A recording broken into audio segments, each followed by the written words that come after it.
Hello guys, from here we are going to start our biology first chapter, or you can say science chapter number 6, life processes. In the previous video we have discussed our first chapter of physics, that is electricity, or you can say 12th chapter of science, that is electricity, that is also electricity, right? Now it is the life processes chapter which is of biology part. Now ये जो chapter है इसमें आपको मतलब काफ़ी बड़ा chapter है वैसे तो ये, बट हम लोग इसको थोड़े थोड़े पार्ट में कवर कर करके इसको कंप्लीट करेंगे, कोशिश करेंगे कि हम इसको कंप्लीट कर पाएँ. तो चलिए यहाँ पे एक इंट्रोडक्शन पार्ट दिया हुआ है, उसे अच्छे से पढ़ लेते हैं ना. How do we tell the difference between what is alive and what is not alive. किस तरीके से हम डिफरेंस बता सकते हैं कि क्या चीज़ जिंदा है क्या नहीं है, कौन जिंदा है कौन नहीं है. If we see our dog running, एक डॉगी मतलब रन कर रहा है, भाग रहा है. एक काऊ जो है वो कर्ड को च्यू कर रही है, चबा रही है. और a man shouting loudly on the street, या तो एक इंसान, एक आदमी जो कि स्ट्रीट पर, सड़क पर क्या कर रहा है, चिल्ला रहा है. We know that these are living beings. हम जानते हैं ये सब क्या है भाई, लिविंग बींग्स है. वॉट इफ़ द डॉग और द काऊ और the man were asleep. What if the dog और द काऊ और द मैन वर अस्लीप. तो अगर यही सब लोग सो जाएंगे, अगर ठीक है सो जाएंगे, तो we would still think that they were alive. तब भी हम यही सोचेंगे कि वो जिंदा है भाई, वो लोग सो रहे हैं, मर नहीं गए हैं, है ना. So but how do we know that. पर ये हमें पता कैसे चला कि वो लोग सो ही रहे हैं, मरे नहीं हैं. We see them breathing. हम देखेंगे कि यार वो ब्रीथ कर रहे हैं. And we know that they are alive. और हम ये भी जानते हैं कि वो क्या है, जिंदा है. What about plants. प्लांट्स की बात करें तो वो कैसे आपको पता चलेगा. How do we know that they are alive. किस तरीके से हम जान पाएंगे कि वो जिंदा है. We see them green some of us will से.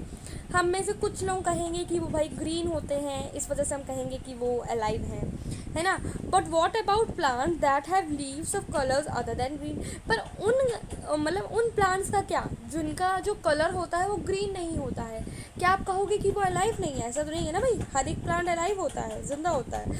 तो उसको हम कैसे, जो ग्रीन नहीं है वैसे प्लांट्स को हम लोग किस तरीके से कंसिडर करेंगे कि वो अलाइव है कि नहीं. तो they grow over time, so we know that they are alive. समझे से आप कुछ कहेंगे कि भाई वो ग्रो करते रहते हैं, इस वजह से हम कहेंगे, क्योंकि भाई आप जानते हो ना प्लांट बड़ा होकर ट्री बनता है, तो इससे हम पता लगा सकते हैं कि वो अलाइव है. कुछ ऐसा भी कहेंगे. In other words we tend to think of some sort of movement. इसी चीज़ को कि वो ग्रो कर रहे हैं, तो इसी चीज़ को अगर हम लोग दूसरे भाषा में कहें तो क्या कह सकते हैं कि उनमें कुछ ना कुछ हमें क्या दिखाई देता है, मूवमेंट. तो सबसे पहले तो ये क्राइटेरिया चूज़ किया गया कि जो मूवमेंट है इससे हम पता लगा सकते हैं कि क्या अलाइव है क्या नहीं है. बट आगे चल के अभी ये भी गलत प्रूव हो जाएगा कि ये एक अच्छा क्राइटेरिया नहीं है ये चूज़ करने के लिए क्या अलाइव है और क्या नहीं. सो आइदर ग्रोथ रिलेटेड और नॉट. तो या तो वो मूवमेंट ग्रोथ रिलेटेड हो सकता है कि आप बढ़ रहे हो, या फिर नहीं भी हो सकता है. As common evidence for being alive. तो ये कॉमन एविडेंस हो सकता है कि हाँ भाई अगर मूवमेंट हो रहा है तो ये चीज़ अलाइव है. But a plant that is not visibly growing are still alive. लेकिन ऐसा प्लांट जो कि विजिबली ग्रो नहीं करता है, कि हमें दिखाई नहीं देता है कि वो ग्रो कर रहा है, नहीं ना, तो वो भी उसको कैसे समझेंगे हम लोग. वो तो तब भी अलाइव ही होता है ना. जो प्लांट जो आप जान रहे हो कि वो अलाइव है, पर वो आप कैसे कह रहे हो, समझ लो आपको वो प्लांट जो है भाई, अगर आपको विजिबली ग्रोइंग नहीं दिख रहा है, वो विजिबली ग्रो नहीं हो रहा है, लेकिन वो तब भी तो अलाइव ही है ना. ऐसा नहीं है कि वो अलाइव नहीं है. तो मूवमेंट में भी कोई ना कोई खराबी है. ये एक क्राइटेरिया अच्छा क्राइटेरिया नहीं है. And some animals can breathe without visible movement. और कुछ एनिमल्स तो ऐसे भी होते हैं जो कि मतलब जब वो ब्रीथ करते तो हमें समझ में नहीं आता कि वो ब्रीथ कर रहे हैं या नहीं. तो इसका मतलब ये थोड़ी ना है कि वो अलाइव नहीं है, वो तो अभी भी स्टिल अलाइव है. So using visible movement as a defining characteristics of life is not enough. तो एक डिफाइनिंग कैरेक्टरिस्टिक्स नहीं ले सकते हम लोग मूवमेंट को, क्योंकि मूवमेंट जो है सबका मतलब आपने अभी भी देखा कि भाई कोई एनिमल ऐसा होगा जो कि ब्रीथ कर रहा होगा पर हमें शो नहीं हो रहा होगा. कुछ प्लांट ऐसे होंगे जो कि वो ग्रो तो कर रहे होंगे पर हमें विजिबली शो नहीं हो रहा होगा. तो इसका मतलब ये नहीं है कि वो अलाइव नहीं है. तो इसका मतलब ये है कि मूवमेंट एक अच्छा क्राइटेरिया नहीं है, तो हमें कुछ और चूज़ करना चाहिए. चलो ना, movements over very small scale will be invisible to the naked eye. अब आप जानते हो कि जो मूवमेंट काफ़ी स्मॉल स्केल में काफ़ी कम आप मूवमेंट करोगे तो विजिबली ग्रो नहीं, मतलब विजिबली शो नहीं होगा, आप उसको देख नहीं पाओगे. ठीक है, तो वो इनविजिबल होगा हमारी आंखों से।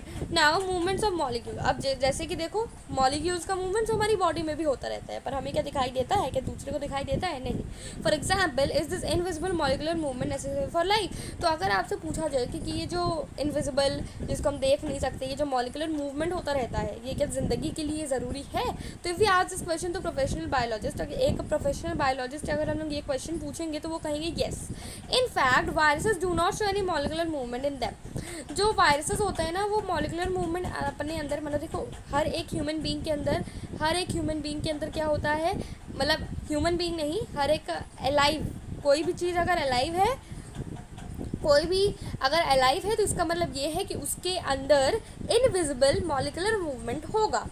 तो अगर आप देखोगे तो वायरस की बात करें तो वायरस जो होते हैं वो एक मॉलिकुलर मूवमेंट शो नहीं करते हैं, तब तक नहीं करते हैं जब तक वो किसी के बॉडी में चलने ना जाए, मतलब किसी सेल को इन्फेक्ट ना करते हैं। अगर वो किसी सेल के अंदर चले जाते हैं वायरसेस, तब आप कहोगे हाँ भाई वो अलाइव हो गए। लेकिन अगर वो अकेले हैं तो उनको अलाइव नहीं मतलब ये पता नहीं है, that is partially why there is a controversy about whether they are truly alive और नॉट। तो यही कंट्रोवर्सी है वायरसेस के ऊपर, क्योंकि वायरसेस का पता नहीं चल पाता कि वो अलाइव हैं या नहीं, क्योंकि वो किसी सेल को अगर इन्फेक्ट कर देते हैं तो वो अलाइव हो जाते हैं, नहीं करते तो वो अलाइव नहीं रहते हैं। तो इसका मतलब किस तरीके से मॉलिकुलर मूवमेंट को लेके कि भाई अगर वो किसी के सेल में चले जाते हैं तो मतलब वो उनके अंदर फिर मॉलिकुलर मूवमेंट होने लग जाता है। अगर वायरस अकेले होते हैं तो उनके अंदर मॉलिकुलर मूवमेंट नहीं होता, और हम एक मॉलिकुलर मूवमेंट को ही तो एक वो एविडेंस ले रहे हैं कि यही एक कॉमन एविडेंस है अलाइव है चीज़ की नहीं, ये जानने के लिए। तो इस तरीके से वायरसेस के लिए एक कंट्रोवर्सी बनी हुई है। बाकी सब के लिए मॉलिकुलर मूवमेंट काफ़ी सही चल रहा है, मतलब एक लाइफ का बताने का कि क्या चीज़ अलाइव है क्या चीज़ नहीं है, तो ये मॉलिकुलर मूवमेंट बहुत अच्छे से बना पा रहा है वायरसेस को छोड़कर। Why are molecular movement needed for life? अब बात होती है कि भाई ज़रूरी क्यों है हमारी लाइफ के लिए। तो we have seen in India classes that living organisms as well are organise structures, they can have tissues.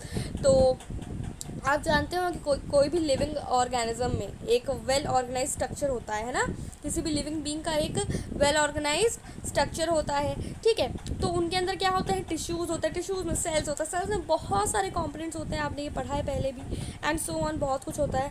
Now because of the effects of the environment, तो इन्वायरमेंट के इफेक्ट की वजह से this organise order nature of living structure is very likely to keep breaking down over time, keep breaking down over time. तो जो हमारा environment होता है उसके चलते हमारी जो बॉडी है उस मतलब जो सेल्स होते हैं वो ब्रेक डाउन करते रहते हैं ना।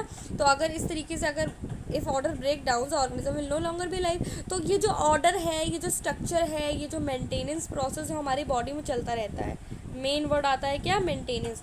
तो अगर ये जो मेंटेनेंस प्रोसेस है अगर ये हमारी बॉडी में चलता रहता है तो क्या होता है, हम अलाइव रहते हैं, हमारे मतलब हम अलाइव रहते हैं, हम जिंदा रहते हैं। बट अगर ये मॉलिकुलर मूवमेंट, ये जो मेंटेनेंस का प्रोसेस है, अगर ये ख़राब हुआ तो हम ज़्यादा देर तक जिंदा नहीं रह पाएंगे।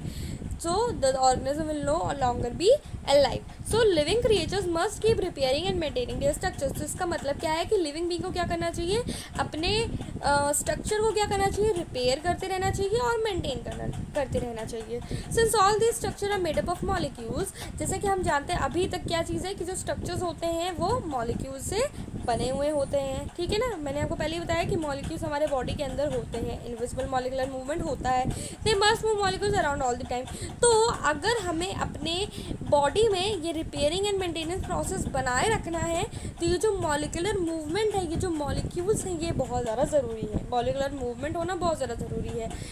क्यों ज़रूरी है, क्योंकि उसकी वजह से रिपेयरिंग एंड मेंटेनिंग होती है हमारी बॉडी में, और रिपेयरिंग एंड मेंटेनिंग की वजह से क्या होता है, हम जिंदा रहते हैं, वरना हम जिंदा नहीं रह पाएंगे। The organism will no longer be alive. तो मॉलिकुलर मूवमेंट होना मस्ट है, ज़रूरी है, और अराउंड ऑल द टाइम, हमेशा होना। तो what are the maintenance process in living organism, let us explore. अब देखते हैं कि भाई जो मेंटेनेंस प्रोसेस होता है लिविंग ऑर्गेनिज्म में वो कैसा होता है। तो ये देखो, ये थोड़ा सा पार्ट है, ये आपको बस जितने भी प्रोसेसेस होते हैं उनको ब्रीफ में एक्सप्लेन करेगा। देन आपको हर एक चैप्टर में इसी ब्रीफ मतलब जो भी आपको मेंटेनेंस प्रोसेस है वो एक एक करके आपको यहाँ पे बताया जाएगा ब्रीफ में। फिर इसको पूरे चैप्टर में, आगे के चैप्टर्स में भी डिटेल में पढ़ेंगे, ठीक है। तो what are life processes, life processes क्या है। तो मेंटेनेंस प्रोसेस क्या है, हमारी बॉडी में कैसा मेंटेनेंस प्रोसेस चलता है. तो the maintenance functions of living organism must go on even when they are not doing anything particular. तो एक मेंटेनेंस फंक्शन जो है हमारी बॉडी मतलब हमारी क्या मतलब लिविंग ऑर्गेनिज्म की बॉडी के अंदर हमेशा चलते रहना चाहिए, भले ही हम कोई भी वर्क ना कर रहे हों. Even when we are just sitting in class, अगर हम लोग क्लास में बैठे भी हुए हैं या फिर हम सो रहे हैं, even if we are just asleep, this maintenance job has to go on. तो इस मेंटेनेंस जॉब को हमेशा चलते रहना चाहिए. The process which together perform the maintenance job are life processes. तो ये जो प्रोसेसेस होते हैं अलग अलग, अभी हम आगे देखेंगे क्या क्या प्रोसेसेस होते हैं. तो ये जो अलग अलग प्रोसेसेस होते हैं तो इनको line by line maintenance job ये जो है ये चलती रहनी चाहिए. इसी को हम लोग क्या कहते हैं, लाइफ प्रोसेसेस. ठीक है, ये डेफिनेशन हो गई लाइफ प्रोसेसेस की. कहाँ पे, ये वाली, द प्रोसेसेस से लाइफ प्रोसेसेस तक. फिर since the maintenance process are needed to prevent damage and break down. तो ये क्यों होता है, मेंटेनेंस प्रोसेस क्यों चलते रहना चाहिए, ताकि जो हमारी बॉडी को जो डैमेज हो सकता है वो ना हो. ठीक है, energy is needed for them. अब आप जान सकते हो कि अगर भाई मेंटेनेंस प्रोसेस लगाना है, हमारी बॉडी को भी एनर्जी चाहिए, हमारी बॉडी को भी वर्क, जैसे कि हमारी आउटर बॉडी को वर्क करने के लिए, कोई काम करने के लिए एनर्जी ड्रिंक की ज़रूरत होती है ना. तो उसी तरीके से हमें अंदर भी जितने टाइप के फंक्शंस होते रहते हैं ना, मेंटेनेंस फंक्शंस, उनके लिए भी क्या चाहिए, एनर्जी नीडेड है ही भाई. तो this energy comes from outside the body. तो ये एनर्जी आती कहाँ से है, जो हमारी बॉडी मतलब हमारी इनर बॉडी को चाहिए होती है. तो ये जो एनर्जी होती है ये हमारे बॉडी के आउटसाइड से आती है, किसी एक इंडिविजुअल ऑर्गेनिज्म के. ठीक है, so there must be a process to transfer a source of energy from outside the body of the organism. तो एक प्रोसेस होना चाहिए, है ना, ताकि किस चीज़ का प्रोसेस, कि जो बाहर से जो भी चीज़ हम अंदर ले रहे हैं, मतलब जो एनर्जी हमें बाहर से चाहिए, हमारी बॉडी के बाहर जो हमें एनर्जी चाहिए. हाँ, तो अगर हमारी बॉडी के बाहर से जो हमें एनर्जी चाहिए तो वो एनर्जी कैसे आ पाएगी, तो उसके लिए भी तो एक प्रोसेस होना चाहिए ना, कि हम बाहर से अंदर ले सकें एनर्जी. ठीक है, सो विच वी कॉल फूड. इसी को हम लोग फूड कहते हैं, जो कि हम अपने माउथ से खाते हैं. To the inside a process we commonly called nutrition. इसी को हम लोग न्यूट्रिशन कहते हैं, है ना. जो न्यूट्रिशन होता है, जो हमारा जो ऑर्गेनिज्म होता है, मतलब हमारी जो बॉडी होती है वो अपने माउथ से खाती है, और उसी के थ्रू हमें हमारी बॉडी को क्या मिलता है, एनर्जी प्रोवाइड होती है. हमारी इनर बॉडी को मेंटेनेंस प्रोसेस को कंटिन्यू रखने के लिए एनर्जी की ज़रूरत होती है. तो एनर्जी हमें कहाँ से मिलती है, आउटसाइड से, जिसको हम लोग फूड कहते हैं इन अदर वर्ड्स. और वो जो फूड होते हैं वो हमारे माउथ से आते हैं, और इसी को हम लोग क्या कहते हैं, nutrition process. Okay, so if the body size of the organism is to grow. तो अगर ऑर्गेनिज्म के बॉडी साइज़ को बढ़ना है तो additional raw materials will also be needed from outside. तो और भी चीज़ें हमें बाहर से मतलब अंदर खानी चाहिए. ठीक है, so since life on other earth depends on carbon based molecules. तो कार्बन बेस्ड मॉलिक्यूल्स कौन है, ये फूड ही है. ठीक है, कहीं पे भी ये वर्ड यूज़ हो कार्बन बेस्ड, तो याद रखना कि ये किस चीज़ को डिनोट कर रहा है, ये हमें फूड को, जो हम बाहर से खा रहे हैं उसको डिनोट कर रहे हैं. तो इसमें कंफ्यूज नहीं होना है आपको. ठीक है, सो तो life on earth depends on carbon based molecules. तो जो कार्बन बेस्ड मॉलिक्यूल्स होते हैं, मतलब कि जो फूड होता है, उन्हीं के ऊपर डिपेंडेंट होता है. ठीक है, हमारी ज़िंदगी उसी के ऊपर डिपेंड होती है. Most of these food sources are also called carbon based. यही चीज़ लिखी हुई है कि जो फूड सोर्सेज होते हैं, जो कि हम बाहर से outside the body to inside the body लेके जाते हैं, वो जो फूड सोर्सेज होते हैं उनको कार्बन बेस्ड कहा जाता है. तो depending on the complexity of these carbon sources, तो फूड की कॉम्प्लेक्सिटी को लेके कि आप कितना, मतलब कहने का मतलब, क्योंकि वो बहुत ज़्यादा कॉम्प्लेक्स होते हैं ना, सिंपलर फॉर्म में नहीं होते हैं फूड, बहुत बड़े बड़े टुकड़े होते हैं जो हम खाते हैं. तो different organism can then use different kinds of nutritional process. तो क्योंकि अब कॉम्प्लेक्सिटी कितनी है आपकी कार्बन रिसोर्सेज की, कोई बड़ा कौर खा लेता है, कोई छोटा कौर खाता है, तो उसके हिसाब से हमारा जो न्यूट्रिशनल प्रोसेस है वो भी डिफरेंट होता है. ठीक है, सब में सेम नहीं होता है. अब the outside sources of energy could be quite varied. अब हो सकता है कि जो आपका एनर्जी का जो सोर्स है वो अलग अलग हो, कोई स्नैक आइटम खा रहा है, कोई एक न्यूट्रिशनल फूड खा रहा है, तो इस वजह से आपका डाइजेशन भी उसी के ऊपर डिपेंडेंट होगा, है ना. तो since the environment is not under the control of the individual organism. ठीक है, तो these sources of energy therefore needed to be broken down.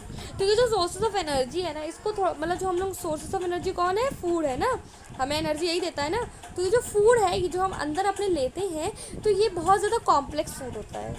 Complex food होता है, बहुत बड़े बड़े टुकड़ों में होता है और ये आसानी से डाइजेस्ट नहीं हो सकता है। तो इसके लिए ये याद रखना हमेशा कि कॉम्प्लेक्स फूड को सिंपल फूड में कन्वर्ट होना बहुत ज़्यादा ज़रूरी होता है अगर हमें डाइजेशन प्रोसेस को कंटिन्यू रखना है। तो therefore need to be broken down or built up into the body and must be finally converted to a uniform source of energy that can be used for the various molecular movement needed for maintaining living structure। ठीक है, वही चीज़ लिखी हुई है कि ये जो food है needed to be broken down, इसको मतलब इसको टूटना बहुत ज़रूरी है, सिंपल फॉर्म में लाना बहुत ज़्यादा ज़रूरी है हमारी बॉडी में, मस्ट बी फाइनली कन्वर्टेड। और इसी की वजह से क्या होगा, अगर वो सिंपल फॉर्म में आएगा तो हमारी बॉडी में वो एनर्जी के रूप में, वही फूड सिंपल फॉर्म में आके एनर्जी के रूप में हमारी बॉडी को एनर्जी देगा।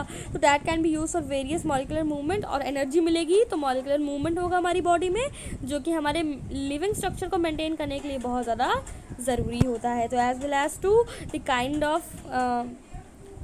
Of molecules the body needs to grow. ठीक है, जैसा हमें मॉलिक्यूल्स चाहिए भाई, उस तरह से हमारी बॉडी फिर क्या करेगी, ग्रो करेगी। तो ये एक प्रोसेस है, ये सारी चीज़ें एक दूसरे से इंटरलिंक्ड है। तो आपको ये नहीं मतलब पिछले टॉपिक को मत भूल जाना, ये पढ़ रहे हो तो हर एक चीज़ को याद रखना। क्या मैंने बताया अभी तो मैंने बताया कि जो फूड होता है, अब अगर हमारी बॉडी को एनर्जी चाहिए, किस चीज़ के लिए नहीं, पहले देखो हमारी बॉडी में मेंटेनेंस प्रोसेस चलना बहुत ज़्यादा ज़रूरी है। क्यों ज़रूरी है कि इसी की वजह से हमें क्या मिलता है, मतलब हमारी बॉडी में मॉलिकुलर मूवमेंट होता है। अब ये जो मेंटेनेंस प्रोसेस है ये कैसे होना चाहिए, तो ये मेंटेनेंस प्रोसेस कैसे होगा, तो इसके लिए हमें चाहिए, हमारी बॉडी को चाहिए एनर्जी। और ये अब एनर्जी कहाँ से मिलेगी, तो ये एनर्जी जो हम लोग आउटसाइड से लेते हैं हमारे माउथ के थ्रू, ये जो फूड होता है इसी से हमें वो एनर्जी मिलती है। अब ये जो फूड होता है कॉम्प्लेक्स फूड होता है, ठीक है, तो मतलब ये बहुत ज़्यादा बड़े बड़े टुकड़ों में होता है, जिससे जो हमारा डाइजेशन है वो अच्छे से नहीं हो पाएगा। तो इसलिए इस कॉम्प्लेक्स फूड को हमें सिंपल फूड में कन्वर्ट करना रहता है। अभी आप आगे देखोगे किस तरीके से न्यूट्रिशनल प्रोसेस होता है। तो कॉम्प्लेक्स फूड को क्या होना चाहिए, सिंपल फूड में कन्वर्ट होना चाहिए। क्यों होना चाहिए, कि अब जब वो सिंपल फूड में कन्वर्ट होगा तो उससे क्या होगा, हमें हमारी बॉडी में एनर्जी डेवलप होगी। कैसे होगी, तो वो अभी आपको आगे पूरा process nutrition in human beings में अच्छे से एक्सप्लेन किया गया है। तो उससे आपको पता चल जाएगा कि सिंपल में क्यों कन्वर्ट करना है, और सिंपल फूड से हमें एनर्जी कैसे मिलती है। ठीक है, अब सिंपलर फूड से हमें एनर्जी कैसे मिलती है, और उसी एनर्जी की वजह से क्या होगा, वही मेंटेनेंस प्रोसेस स्टार्ट होगा। तो आप जानते हो हमारी बॉडी अलाइव रहेगी, है ना, जिंदा रहेगी। तो for this a series, I think आपको क्लियर हुआ हो, और अगर आपको कहीं पे भी कोई भी डाउट हो तो you can comment below. Okay, so for this a series of chemical reactions in the body are necessary. तो इस सारे प्रोसेस को करने के लिए एक केमिकल रिएक्शन होना चाहिए, बॉडी में एक केमिकल रिएक्शन होना चाहिए। तो एक ऑक्सीडाइजिंग रिएक्शन होता है, और some of the most common chemical means to break down molecules. तो ये बहुत ज़्यादा कॉमन केमिकल होता है। ये किस चीज़ के लिए होता है, जो कॉम्प्लेक्स फूड होता है ना, उसको सिंपलर फूड में कन्वर्ट करने के लिए जो ऑक्सीडाइजिंग रिडक्शन है ना, यही केमिकल जो है ये मदद करता है। ठीक है, और कुछ नहीं है। तो for this many organism use oxygen source from outside the body. तो ये जो केमिकल मतलब कॉम्प्लेक्स फूड को सिंपल फूड में कन्वर्ट करने का प्रोसेस है ना, तो इसके लिए क्या करती है, बहुत सारी जो ऑर्गेनिज्म होते हैं ना, वो लोग एक ऑक्सीजन सोर्स को यूज़ करते हैं। ऑक्सीजन सोर्स क्या है, तो हमारे बाहर जो हमारे इन्वायरमेंट में जो ऑक्सीजन होता है ना, तो वो outside the body to inside the body हम लोग वो ऑक्सीजन इनहेल करते हैं ना, उस ऑक्सीजन के थ्रू और बॉडी के मतलब फूड के थ्रू। उसी की वजह से क्या होता है, ये ऑक्सीडाइजिंग रिडक्शन वर्क करके क्या करता है, जो हमारा कॉम्प्लेक्स फूड है उसको सिंपलर फूड में कन्वर्ट कर देता है। ठीक है, so the process of acquiring oxygen from outside the body. तो यही है एक प्रोसेस जो हम लोग बाहर से, हमारी ये बॉडी है तो हमारी बॉडी में जो बाहर इन्वायरमेंट में जो ऑक्सीजन है ना, ऑक्सीजन गैस है, तो जो ऑक्सीजन गैस हमारी बॉडी के अंदर जाती है and to use it in the process of break down of food sources. और ये जो फूड सोर्सेज को कॉम्प्लेक्स फूड को सिंपलर फूड में ब्रेक डाउन करने में जो हेल्प करती है सेलुलर नीड्स के लिए, क्योंकि सेल को ही तो ज़रूरत होती है ना मेंटेनेंस प्रोसेस रखने के लिए। तो सेलुलर नीड्स के लिए जो फूड सोर्सेज होती हैं, जब ये बाहर से ऑक्सीजन लेती हैं और ऑक्सीजन के थ्रू मतलब जो हमारी बॉडी में ऑक्सीजन आता है तो उससे क्या होता है, फूड सोर्सेज का ब्रेक डाउन होना मतलब ईजिली हो जाता है। तो इस वॉट वी कॉल रेस्पिरेशन, इसी को हम लोग रेस्पिरेशन कहते हैं। तो क्या रेस्पिरेशन है, ये हमारी बॉडी है, तो हमारी बॉडी ने बाहर से क्या लिया, O2 लिया, है ना, बाहर में है होता ही है और O2 हमेशा अवेलेबल होता है। तो वो जो ऑक्सीजन हमने लिया फिर उसको हमने किस चीज़ के लिए यूज़ किया, हमारी बॉडी में फूड सोर्सेज को, कॉम्प्लेक्स फूड सोर्सेज को सिंपलर फूड सोर्सेज में तोड़ने में जो मदद ली हमने, उसी को हम लोग कहते हैं रेस्पिरेशन। ठीक है, अब हमने क्या क्या पढ़ लिया, 2 प्रोसेस हमने पढ़ा है। फर्स्ट न्यूट्रिशन हमने पढ़ा है, लाइफ प्रोसेसेस में सबसे पहले आता है न्यूट्रिशन कि हम लोग क्या खा रहे हैं। फिर सेकेंड आता है ऑक्सीजन, ठीक है, ऑक्सीजन नहीं सॉरी रेस्पिरेशन। रेस्पिरेशन क्या है, तो जो हम लोग बाहर से अंदर जो ऑक्सीजन लेते हैं और उसको कॉम्प्लेक्स फूड को सिंपलर फूड में कन्वर्ट करने में हेल्प करते हैं, यही है रेस्पिरेशन और कुछ नहीं।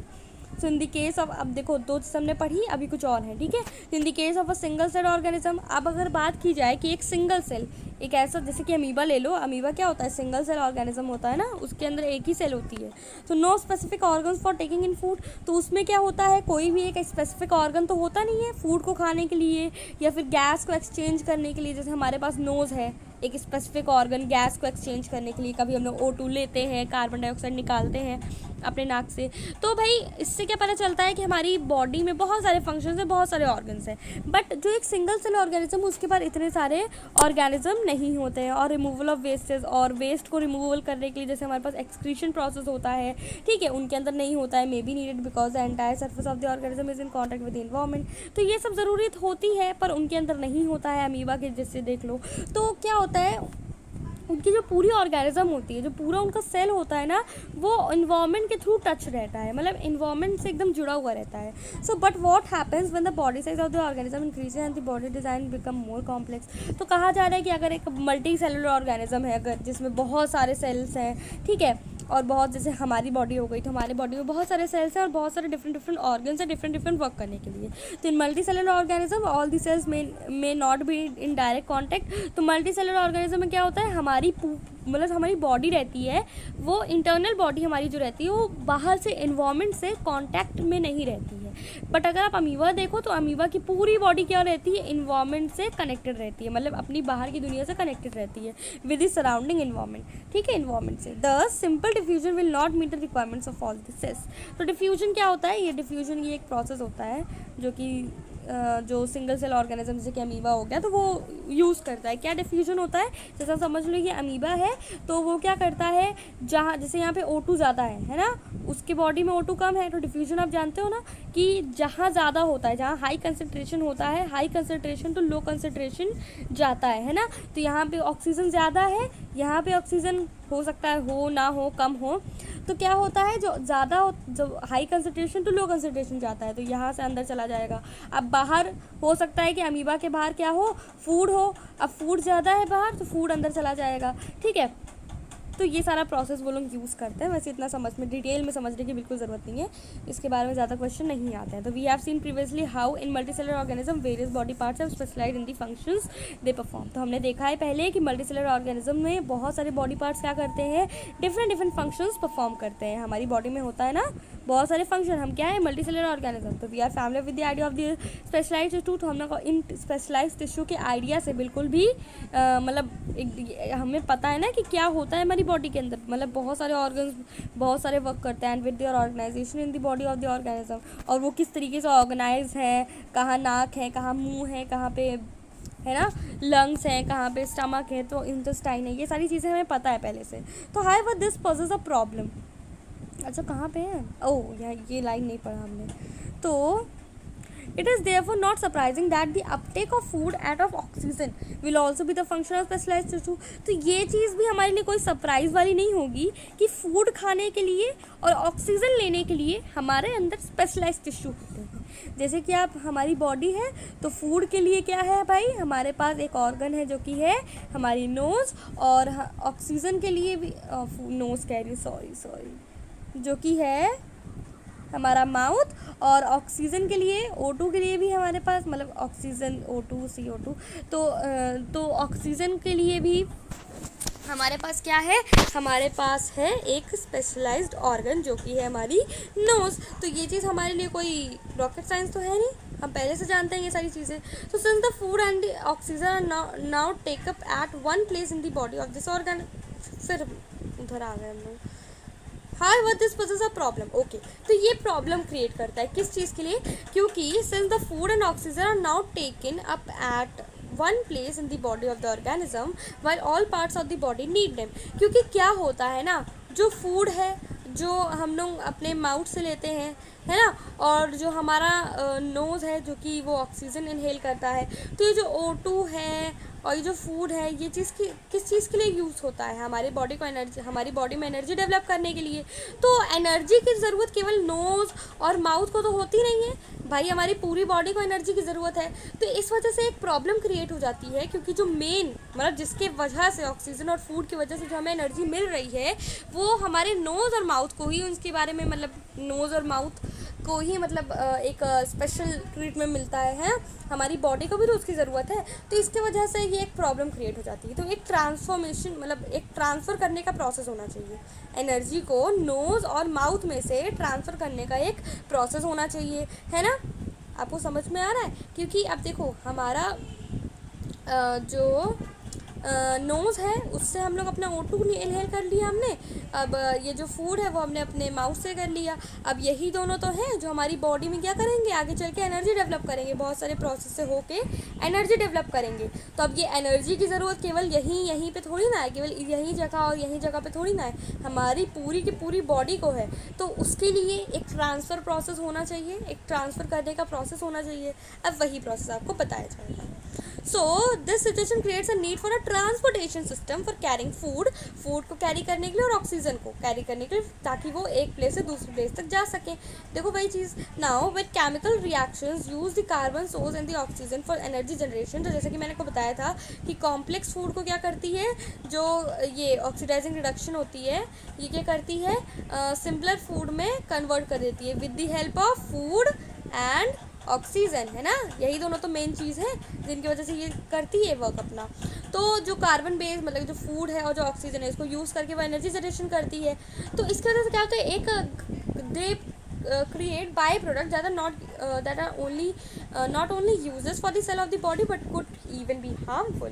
तो जो क्या होता है, जब हम लोग ये चीज़ अंदर लेते हैं तो ये जो एक प्रोडक्ट बनता है केमिकल रिएक्शन होने के बाद, तो वो जो प्रोडक्ट बनता है उनमें से बहुत सारी चीज़ें मतलब एनर्जी के लिए होती है, हमारी बॉडी उसको एनर्जी कर लेती है, उससे एनर्जी डेवलप कर लेती है। लेकिन क्या होता है, उन्हीं फूड और ऑक्सीजन की वजह से एक बाय प्रोडक्ट भी क्रिएट होता है, एक उससे दो चीज़ें निकलती हैं। जब ऑक्सीडाइजिंग रिएक्शन होता है तो फूड और O2 से दो चीज़ें निकलती हैं, एक अच्छे प्रोडक्ट निकलते हैं, एक बाय प्रोडक्ट निकलते हैं। बाय प्रोडक्ट मतलब जो ख़राब, जो हमारे बॉडी के लिए हार्मफुल भी है, वेस्ट तो है ही हमारी बॉडी के लिए बट हार्मफुल भी होते हैं हमारी बॉडी के लिए। एक होते हैं बाय प्रोडक्ट और एक होते हैं ऐसे प्रोडक्ट जिससे हमें एनर्जी मिलती है। तो ये जो बाय प्रोडक्ट होते हैं दैट आर नॉट यूजेस only for body cells of the body but could even be harmful. These waste by product are therefore need to be remove from the body. तो अगर ये हमारी बॉडी के लिए harmful है तो इसको रिमूव करने की भी ज़रूरत है ना, and discarded outside by process called excretion. तो एक्सक्रीशन प्रोसेस से हम लोग उस बाय प्रोडक्ट को जो हमारी बॉडी को हार्मफुल मतलब हार्म पहुँचाता है उसको भी हम लोग एक्सक्रीशन प्रोसेस से रिमूव कर देते हैं हमारी बॉडी से। Again if the basic rules for body design in multicellular organism are followed a specialised tissue for excretion will be developed. तो अगर मल्टीसेलुलर ऑर्गेनिज्म में एक मल्टीसेलुलर ऑर्गेनिज्म में ये रूल फॉलो होता रहेगा तो specialised tissue for excretion will be developed. तो एक्सक्रीशन के लिए भी भाई हमें एक स्पेशलाइज्ड टिश्यू की ज़रूरत होगी ना, है ना। तो which means that the transportation system will need to be transport waste away from cells to this excretory tissue। तो एक एक्सक्रीटरी टिश्यू होता है जो हमारी बॉडी पे होता है प्रेजेंट, और ये जो एक्सक्रीटरी टिश्यू होता है तो इसमें क्या होता है ना, जो ट्रांसपोर्टेशन सिस्टम के थ्रू जो ट्रांसपोर्टेशन सिस्टम होता है उसके थ्रू जो वो वेस्ट प्रोडक्ट होता है वो हमारी सेल से एक्सक्रीटरी सिस्टम तक पहुंच जाता है, एक्सक्रीटरी टिश्यू तक पहुंच जाता है। Let us consider these various processes so essential to maintain live one by one. अब इसको हम लोग ब्रीफ में तो हमने देख लिया, अब हम लोग इसको थोड़ा सा डिटेल में जानेंगे। फर्स्ट क्या है हमारा, nutrition. So guys let's start with nutrition process.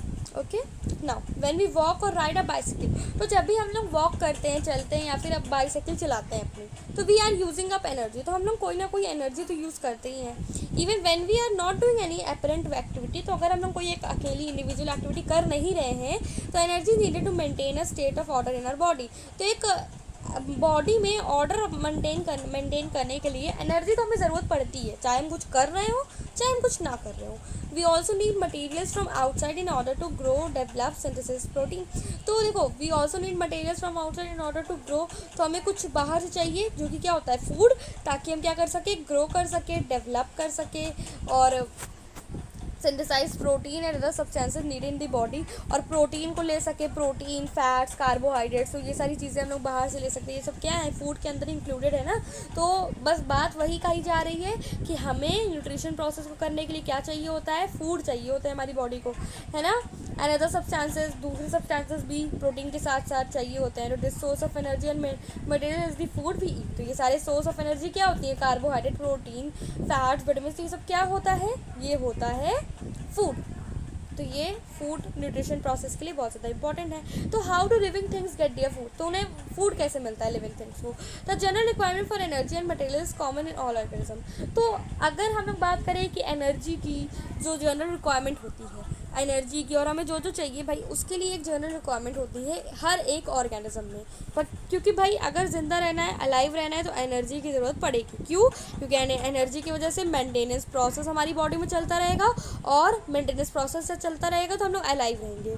अगर मेंटेनेंस प्रोसेस गड़बड़ाया तो अलाइव भी हम लोग ज़्यादा देर तक नहीं रह पाएंगे। तो एनर्जी की ज़रूरत पड़ी ना हमें इस हिसाब से। तो एनर्जी तो चाहिए ही भाई हमें, but it is fulfil in different ways. लेकिन ये जो एनर्जी होती है ना, हर ऑर्गेनिज्म में सेम तरीके से नहीं होती है। कहीं पे किसी और प्रोसेस को करके एनर्जी डेवलप होती है, कुछ ऑर्गेनिज्म में कोई और प्रोसेस को करके एनर्जी डेवलप होती है। तो some organism use simple food material obtain from inorganic source in the form of carbon dioxide and water. तो वही चीज़ कि अगर प्लांट्स की आप बात करो, तो प्लांट्स क्या करते हैं, वो एनर्जी डेवलप करने के लिए किस चीज़ का यूज़ करते हैं, कार्बन डाइऑक्साइड का यूज़ करते हैं, आपको पता होगा, और वाटर का, जो कि उनको अपने ग्राउंड से मिलता है ना। जो ग्राउंड से उन्हें वाटर मिलता है और जो एयर से उन्हें कार्बन डाइऑक्साइड मिलता है, वो उसके थ्रू क्या करते हैं, मतलब एनर्जी डेवलप करते हैं। प्लांट्स की बात की जा रही है यहाँ पे। तो दीज ऑर्गेनिज्म द ऑटोट्रॉफ्स, तो इनको क्या कहा जाता है, ऑटोट्रॉफ्स, ये आपको पता होगा। इंक्लूड ग्रीन प्लांट्स, इसमें ग्रीन प्लांट्स आते हैं। ग्रीन क्यों कह रहे हैं हम ये, क्योंकि उसमें क्लोरोफिल होता है ना, और क्लोरोफिल की वजह से ही सनलाइट कैप्चर हो पाती है। वरना जो सनलाइट होती है, सनलाइट भी तो एक इम्पॉर्टेंट रोल प्ले करता है प्लांट को फूड, मतलब अगर भाई प्लांट को एनर्जी डेवलप करनी है तो उसे सनलाइट की ज़रूरत पड़ेगी, CO2 की ज़रूरत पड़ेगी, और किसकी ज़रूरत पड़ेगी, ग्राउंड से वो वाटर की, अपने रूट से वाटर की ज़रूरत पड़ेगी। तो अब इसका मतलब ये है कि भाई जो ग्रीन प्लांट होंगे वही ऐसा कर सकते हैं, इस तरीके के प्रोसेस को वो एनर्जी डेवलप करने के लिए यूज़ कर सकते हैं। क्यों, क्योंकि ग्रीन प्लांट में क्या प्रेजेंट होता है, क्लोरोफिल, ये आपको पता होगा। अब ये जो क्लोरोफिल होता है, तो क्लोरोफिल क्या करता है, सनलाइट को कैप्चर करने के लिए बहुत ज़्यादा मतलब यूज़फुल होता है। तो क्लोरोफिल की वजह से क्या होता है, सनलाइट आता है प्लांट में, पहुंच पाता है सनलाइट। तो इसी वजह से जो ग्रीन प्लांट हैं उनके लिए कहा जा रहा है कि वही ऐसा, और उन्हीं को हम लोग ऑटोट्रॉफ्स कहते हैं, और वही इस सिंपल प्रोसेस को यूज़ कर पाते हैं। और कुछ बैक्टीरियाज भी ऐसे ही प्रोसेस यूज़ करते हैं। तो other organism utilise complex substances, तो दूसरे ऑर्गेनिज्म की बात करें तो वो कॉम्प्लेक्स सब्सटेंसेस को क्या करते हैं, लेते हैं। जैसे कि ह्यूमन बींग्स, तो ह्यूमन बींग्स क्या करते हैं, एक कॉम्प्लेक्स फूड हम लोग अंदर बाहर से लेते हैं। तो ये जो सब्सटेंस होते हैं complex have to be broken down, तो इनको सिंपलर वंस में ब्रोकन डाउन करना ही पड़ेगा before they can be use for the upkeep and growth of the body. उससे पहले, जबकि ये जब ग्रोथ हमारी बॉडी में जो ग्रोथ है, तो अगर ग्रोथ को हमें मतलब अपनी बॉडी में ग्रोथ को बनाए रखना है तो हमें क्या करना पड़ेगा, कॉम्प्लेक्स को सिंपलर फूड में चेंज करना ही पड़ेगा। ठीक है, क्यों चेंज करना पड़ेगा, तो ये सारी चीज़ें और अच्छे से क्लियर हो जाएगी जब हम लोग ये न्यूट्रिशन पार्ट क्लियर कर लेंगे। ओके, सो अभी से कोई भी प्रॉब्लम लेने की ज़रूरत नहीं है, कोई भी परेशानी लेने की ज़रूरत नहीं है। To achieve this the organisms use biocatalyst called enzymes. देखिए एंजाइम्स होते हैं, इसको यूज़ मतलब ये जो अच्छा देखो, जो कॉम्प्लेक्स होता है ना, कॉम्प्लेक्स सब्सटेंस, उसको सिंपलर फॉर्म में कन्वर्ट करने के लिए ये एंजाइम्स होते हैं जो कि ऑक्सीडाइजिंग रिडक्शन करते हैं, ठीक है। और ये जो एंजाइम्स होते हैं ना, इन्हीं की वजह से क्या होता है, हमारी बॉडी में कॉम्प्लेक्स फूड जो है वो सिंपलर फूड में कन्वर्ट हो जाता है, ठीक है। इनको बायो कैटलिस्ट भी कहा जाता है। दस the heterotroph survival depend directly और इनडायरेक्टली ऑन ऑटोट्रॉफ्स। तो इससे हम पता लगा सकते हैं कि जो हेटरोट्रॉफ्स हैं उनका सर्वाइवल डायरेक्टली या फिर इनडायरेक्टली ऑटोट्रॉफ्स पे ही डिपेंडेंट है, प्लांट्स पे ही डिपेंडेंट है। उसी से हमें फूड मिलता है प्लांट से, है ना। और इनडायरेक्टली डायरेक्टली सबसे मतलब उसी के ऊपर डिपेंडेंट है। अगर आप एनिमल देखोगे तो एनिमल भी क्या है, हेटरोट्रॉफ है। अब जो एनिमल होता है वो भी तो हमारे, अच्छा नहीं ऐसे मत करो, ठीक है। Now heterotrophs organism include animals and fungi. तो हेटरोट्रॉफ में क्या आता है, ह्यूमन बींग्स भी आएंगे, एनिमल्स भी आएंगे और फंगी, कुछ फंगीज भी आते हैं, फंगाई कुछ भी कहो। अब देखो ऑटोट्रॉफिक न्यूट्रिशन का थोड़ा सा और डिटेल में पढ़ते हैं।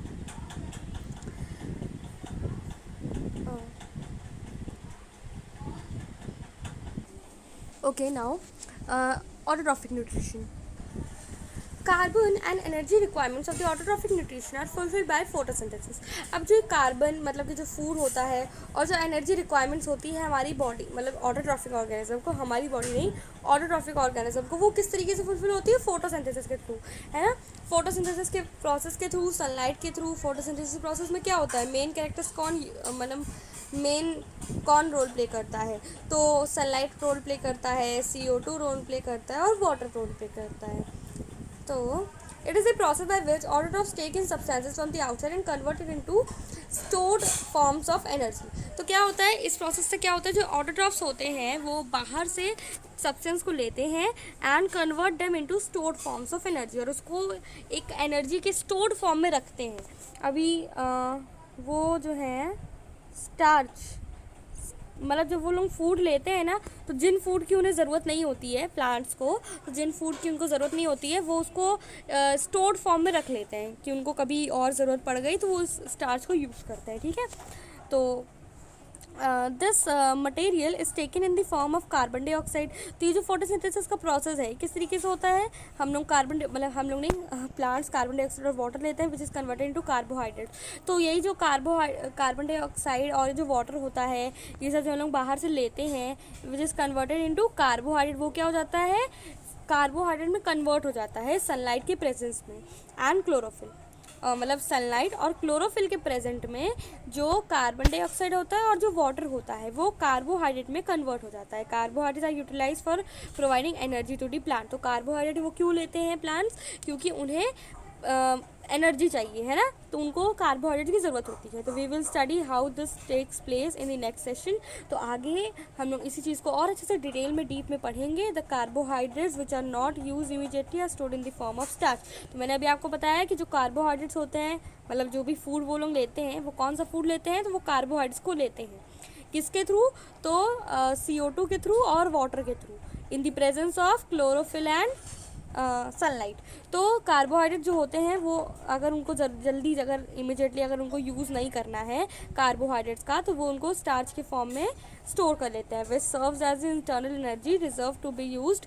तो वो क्या कर लेते हैं, अब उस एनर्जी को, वो जो एनर्जी उससे मिल सकती है, उस स्टार्च से, उस फूड से, स्टोर्ड फूड से जो उन्हें एनर्जी मिल सकती है, तो इस वजह से वो क्या कर लेते हैं, उस इंटरनल एनर्जी को रिजर्व करके रखते हैं, क्योंकि अगर उनको कभी भी ज़रूरत पड़ जाए when they require तो यूज़ कर सके by the plant. A somewhat similar situation is seen as us where some of the energy derived from the food we eat. तो यही ऐसी ही कुछ सिचुएशन हमारे अंदर भी है, ह्यूमन बींग्स के अंदर भी है, मतलब कि हेटरोट्रॉफिक न्यूट्रिशन भी इसी तरीके का कुछ होता है। क्या होता है, हम लोग एनर्जी को पाने के लिए क्या करते हैं, फूड लेते हैं from outside the body in a body in the form of glycogen. तो हम लोग क्या कर लेते हैं, फ्रॉम द स्टोर्ड, हाँ, तो स्टोर कर लेते हैं हमारी, अगर हमें बॉडी में, अगर हमें फूड, जैसे हमने फूड खाया अब फूड खाने के बाद अगर हमारी बॉडी को अगर उस फूड की तुरंत ज़रूरत नहीं है तो हम लोग क्या कर लेते हैं, उसको ग्लाइकोजन होता है इस नाम मतलब समझ लो, तो इस ग्लाइकोजन के फॉर्म में हम लोग क्या कर लेते हैं, स्टोर कर लेते हैं कि कभी भी अगर हमें ज़रूरत पड़ जाए कि अगर हमें पास खाना, जैसे कि होता है ना कि अगर आपने एक दिन खाना खा लिया तो दूसरे दिन अगर आप नहीं खा पा रहे हो, मतलब किसी मतलब समझ लो नहीं खाया आपने, तो आप इतने भी मतलब एक ही दिन में आप अलाइव से नॉट अलाइव तो नहीं खिलाओगे, है ना, आप एक दिन तो रह ही लोगे। जैसे कि व्रत रखा जाता है कि नहीं, तो उसमें हम लोग क्या करते हैं, व्रत में हम लोग क्या कर लेते हैं, जो ग्लाइकोजन होता है ना वो हमारी हेल्प करते हैं ताकि हम अलाइव रह सकें। तो ग्लाइकोजन एक दो दिन नहीं खाएंगे हम लोग तो मर थोड़ी ना जाएंगे। क्यों नहीं मर पाएंगे, क्योंकि ग्लाइकोजन जो होते हैं वो हमें ना एनर्जी जो है वो प्रोवाइड करते रहते हैं। आप देखो ये एक बहुत बहुत बहुत इम्पॉर्टेंट, तो ये बहुत ज़्यादा इंपॉर्टेंट इक्वेशन है। Let us now see what actually happens during the process of photosynthesis. तो अब एक अच्छे से समझते हैं कि प्रोसेस क्या होता है फोटोसिंथेसिस का। तो following events occur during this process. तो ये इवेंट्स होते हैं, ठीक है, किस चीज़ के लिए, फोटोसिंथेसिस के प्रोसेस के लिए। देखो क्या होता है, absorption of light energy by chlorophyll. तो जो लाइट एनर्जी मतलब वही सनलाइट, तो हम लोग क्या कर देते हैं,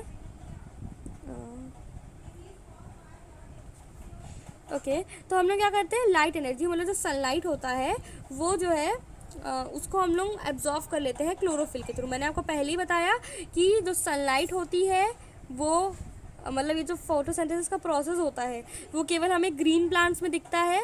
क्यों, क्योंकि ग्रीन प्लांट्स में क्लोरोफिल प्रेजेंट होता है और क्लोरोफिल क्या करता है, सनलाइट को एब्जॉर्व करने में बहुत ज़्यादा हेल्प करता है।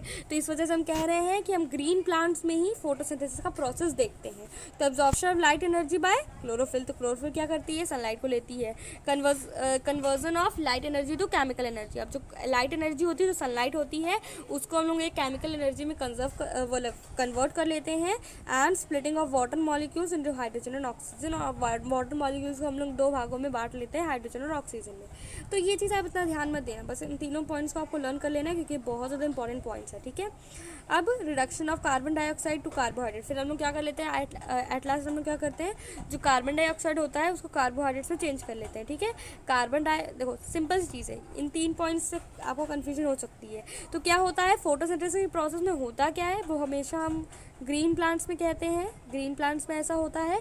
तो ग्रीन प्लांट्स में क्या होता है भाई, जो CO2 होता है और जो वाटर होता है जो कि उन्हें ग्राउंड से मिल जाता है, अपने रूट से मिल जाता है, और जो CO2 उनको अपने एयर से मिल जाता है, अपने सराउंडिंग से मिल जाता है। और जो मतलब जो सनलाइट मिलती है, और सनलाइट के साथ साथ उस ग्रीन प्लांट्स में जो क्लोरोफिल प्रेजेंट होता है, तो उसकी वजह से क्या होता है, ये सारा प्रोसेस स्टार्ट होता है। और अगर इससे क्या होता है, एनर्जी डेवलप होती है इसी फूड से। और जो फूड अगर एनर्जी डेवलप नहीं करना है प्लांट को, तो वो क्या कर लेता है, स्टार्च के फॉर्म में फूड को रिजर्व कर लेता है। तो कार्बोहाइड्रेट्स को वो क्या खाते हैं भाई, कार्बोहाइड्रेट्स खाते हैं, समझ लो ऐसे। तो कार्बोहाइड्रेट्स अगर उन्हें ज़रूरत नहीं है तो वो स्टार्च के फॉर्म में रख लेते हैं। तो बस आई थिंक ये आपको क्लियर हुआ हो। Now these steps did need not take place one after the other immediately। तो ये सारे स्टेप्स ये नहीं है कि भाई एक साथ होना बहुत ज़्यादा ज़रूरी है कि भाई जैसे ही हमने सनलाइट लिया तो वैसे ही हमें सारा प्रोसेस स्टार्ट कर देना है वो फूड में कन्वर्ट करने के लिए। तो ऐसा कुछ नहीं है, ये लेट भी हो सकता है। तो जैसे कि अगर आप देखोगे फॉर एग्जांपल डेजर्ट प्लांट्स जो होते हैं, जो मतलब जो रेगिस्तान में जो प्लांट्स होते हैं, taken up carbon dioxide at night, तो वो क्या करते हैं, कार्बन डाइऑक्साइड जो होता है ना CO2, तो उसको वो रात को लेते हैं and prepared and intermediate which is acted upon by the energy absorb by the chlorophyll during the day. और फिर क्या होता है ना, वो एक टाइम लैप्स कर देते हैं। मतलब पहले तो उन्होंने क्या ले लिया, डेजर्ट प्लांट ने कार्बन डाइऑक्साइड रात को ले लिया, फिर दिन को वो क्या करते हैं जो है क्लोरोफिल के थ्रू वो एनर्जी अपनी एब्जॉर्व करते हैं। मतलब सनलाइट, एनर्जी से मतलब सनलाइट है, ठीक है। तो कुछ नहीं, क्या प्रोसेस करते हैं डेजर्ट प्लांट्स, तो वो रात को क्या करते हैं, कार्बन डाइऑक्साइड लेते हैं, ठीक है। रात को क्या करते हैं, कार्बन डाइऑक्साइड ले लेते हैं, CO2 वो जो है नाइट में लेते हैं। नाइट में लेने के बाद जब सुबह होती है तो वो सनलाइट जो होती है उसको लेते हैं। तो इसका मतलब देखो, आप देख सकते हो इन दोनों को उन्होंने कितने टाइम बाद लिया है। तो यहाँ पे तो let us see how each of the components of the above reaction necessary for the photosynthesis. तो तो अब यहाँ से स्टार्ट होता है मेन चीज़ कि अब हम लोग क्या देखेंगे कि जितने भी कंपोनेंट्स हैं, क्लोरोफिल, ग्रीन प्लांट्स क्यों ले रहे हैं हम लोग, क्लोरोफिल कैसे सनलाइट को लेता है ना, ग्रीन प्लांट्स ही क्यों फोटोसिंथेसिस करते हैं, सनलाइट क्लोरोफिल कैसे ले पाता है, ठीक है, मतलब एब्जॉर्व कर पाता है। तो ये सारी चीज़ें फोटोसिंथेसिस के लिए क्यों ज़्यादा ज़रूरी हैं, तो ये सारी चीज़ें अब हम लोग यहाँ से स्टार्ट करेंगे। So if you carefully observe a cross section of a leaf under the microscope, तो ये देखो, ये एक लीफ है जिसको हमने बीच से क्या किया है, तोड़ दिया है। अब ये इस तरीके का स्ट्रक्चर बना रही है, ठीक है, ये टूटी हुई लीफ है, ठीक है। अब ये जो टूटी हुई लीफ है, इसमें आप जो क्रॉस सेक्शन देखोगे, ये जो क्रॉस सेक्शन है, इसको अगर आप देखोगे तो ये कुछ आपको इस तरीके का दिखेगा। ये हमने जूम करके देखा है माइक्रोस्कोप पे, ठीक है। तो इसको इस तरीके से आप देखोगे तो क्या दिखेगा आपको, देखो, so you will notice that some cells contain green dots. तो आप देखोगे कुछ सेल्स क्या कर रहे हैं, ग्रीन डॉट्स, ये दिख रहा है आपको ग्रीन डॉट्स। तो ये जो ग्रीन डॉट्स है इन्हीं को हम लोग क्लोरोप्लास्ट कहते हैं, ठीक है, क्या कहते हैं, क्लोरोप्लास्ट कहते हैं, ठीक है। तो you will notice that some cells contain green dots, और ये जो ग्रीन डॉट्स होते हैं क्या होते हैं, ये सेल ऑर्गेनेल्स होते हैं जिनको हम लोग क्या कहते हैं, क्लोरोप्लास्ट कहते हैं, जो क्या कंटेन करते हैं, क्लोरोफिल कंटेन करते हैं। तो वो होते क्या है, क्लोरोप्लास्ट, और क्लोरोप्लास्ट क्या कंटेन करते हैं, क्लोरोफिल कंटेन करते हैं। तो let us do an activity which demonstrates that chlorophyll is essential for photosynthesis. तो हम लोग देखेंगे किस तरीके से क्लोरोफिल जो है वो इम्पॉर्टेंट है फोटोसिंथेसिस के लिए। तो मैंने आपको पहले ही बताया कि क्लोरोफिल क्या वर्क करता है, तो वो जो है सनलाइट को एब्जॉर्व करने में हेल्प करता है। अब आप देखोगे कि एक लीफ में क्लोरोफिल प्रेजेंट नहीं रहेगा, तो अब आप देखोगे कि अगर एक लीफ में क्लोरोफिल प्रेजेंट नहीं है, ग्रीन प्लांट नहीं है, तो किस तरीके से उसमें फोटोसिंथेसिस का प्रोसेस नहीं हो पाएगा, सनलाइट एब्जॉर्ब नहीं कर पाएगा। बस यही है इस एक्टिविटी में, और कुछ नहीं है। तो take a potted plant with variegated leaves. तो हमें क्या लेना है, एक हमें पॉटेड प्लांट लेना है। पॉटेड प्लांट मतलब कि हमें एक पॉट में प्लांट लेना है विथ वेरीगेटेड लीव्स, जो कि क्या रहेंगी, उनकी लीव्स जो रहेंगी वो थोड़ी सी वेरीगेटेड होंगी। वेरीगेटेड आप जानते हो इस तरीके का होता है। वेरीगेटेड मतलब कि कुछ पोर्शन आपका क्या रहेगा, ग्रीन रहेगा, और कुछ पोर्शन आपका ग्रीन नहीं रहेगा। जैसे कि आप इस लीफ को देख पा रहे हो, यहाँ पे कुछ पोर्शन आपको ग्रीन दिख रहा है, कुछ में मतलब कि क्लोरोफिल प्रेजेंट है ना, और कुछ में आपको येलो येलो दिख रहा होगा जिसमें क्लोरोफिल प्रेजेंट नहीं है, ठीक है। सो हमने वो ले लिया, वैसी वेरीगेटेड लीव, उसको वेरीगेटेड लीव्स कहा जाता है। फॉर एग्जांपल मनी प्लांट और क्रोटॉन्स। तो मनी प्लांट और क्रोटॉन्स अगर आप देखोगे गूगल में सर्च करके, तो आपको दिखेगा कि वो इसी तरीके की होती है, कहीं पे ग्रीन होता है, कहीं पे नहीं होता है। तो keep the plant in a dark room. तो हमें क्या करना है, उस प्लांट को डार्क रूम में रख देना है, एक अंधेरे रूम में रख देना है फॉर 3 days, 3 दिनों के लिए, so that all this charge gets used up. तो क्या होता है, जब आप एक डार्क रूम में बंद करके, अगर आप डार्क रूम में बंद करके अगर आप किसी प्लांट को रख दोगे, तो क्या होगा, जो स्टार्च होगा वो यूज़ करने लग जाएगा। स्टार्च क्या होता है, ये स्टोर्ड फूड होता है ना प्लांट में। तो ये क्या करता है, वो उस स्टार्च को अपने मतलब जो उनका टाइम होता है, जब उनको यूज़ करना होता है, तो वो यूज़ करते हैं जब उनको रिक्वायर होता है।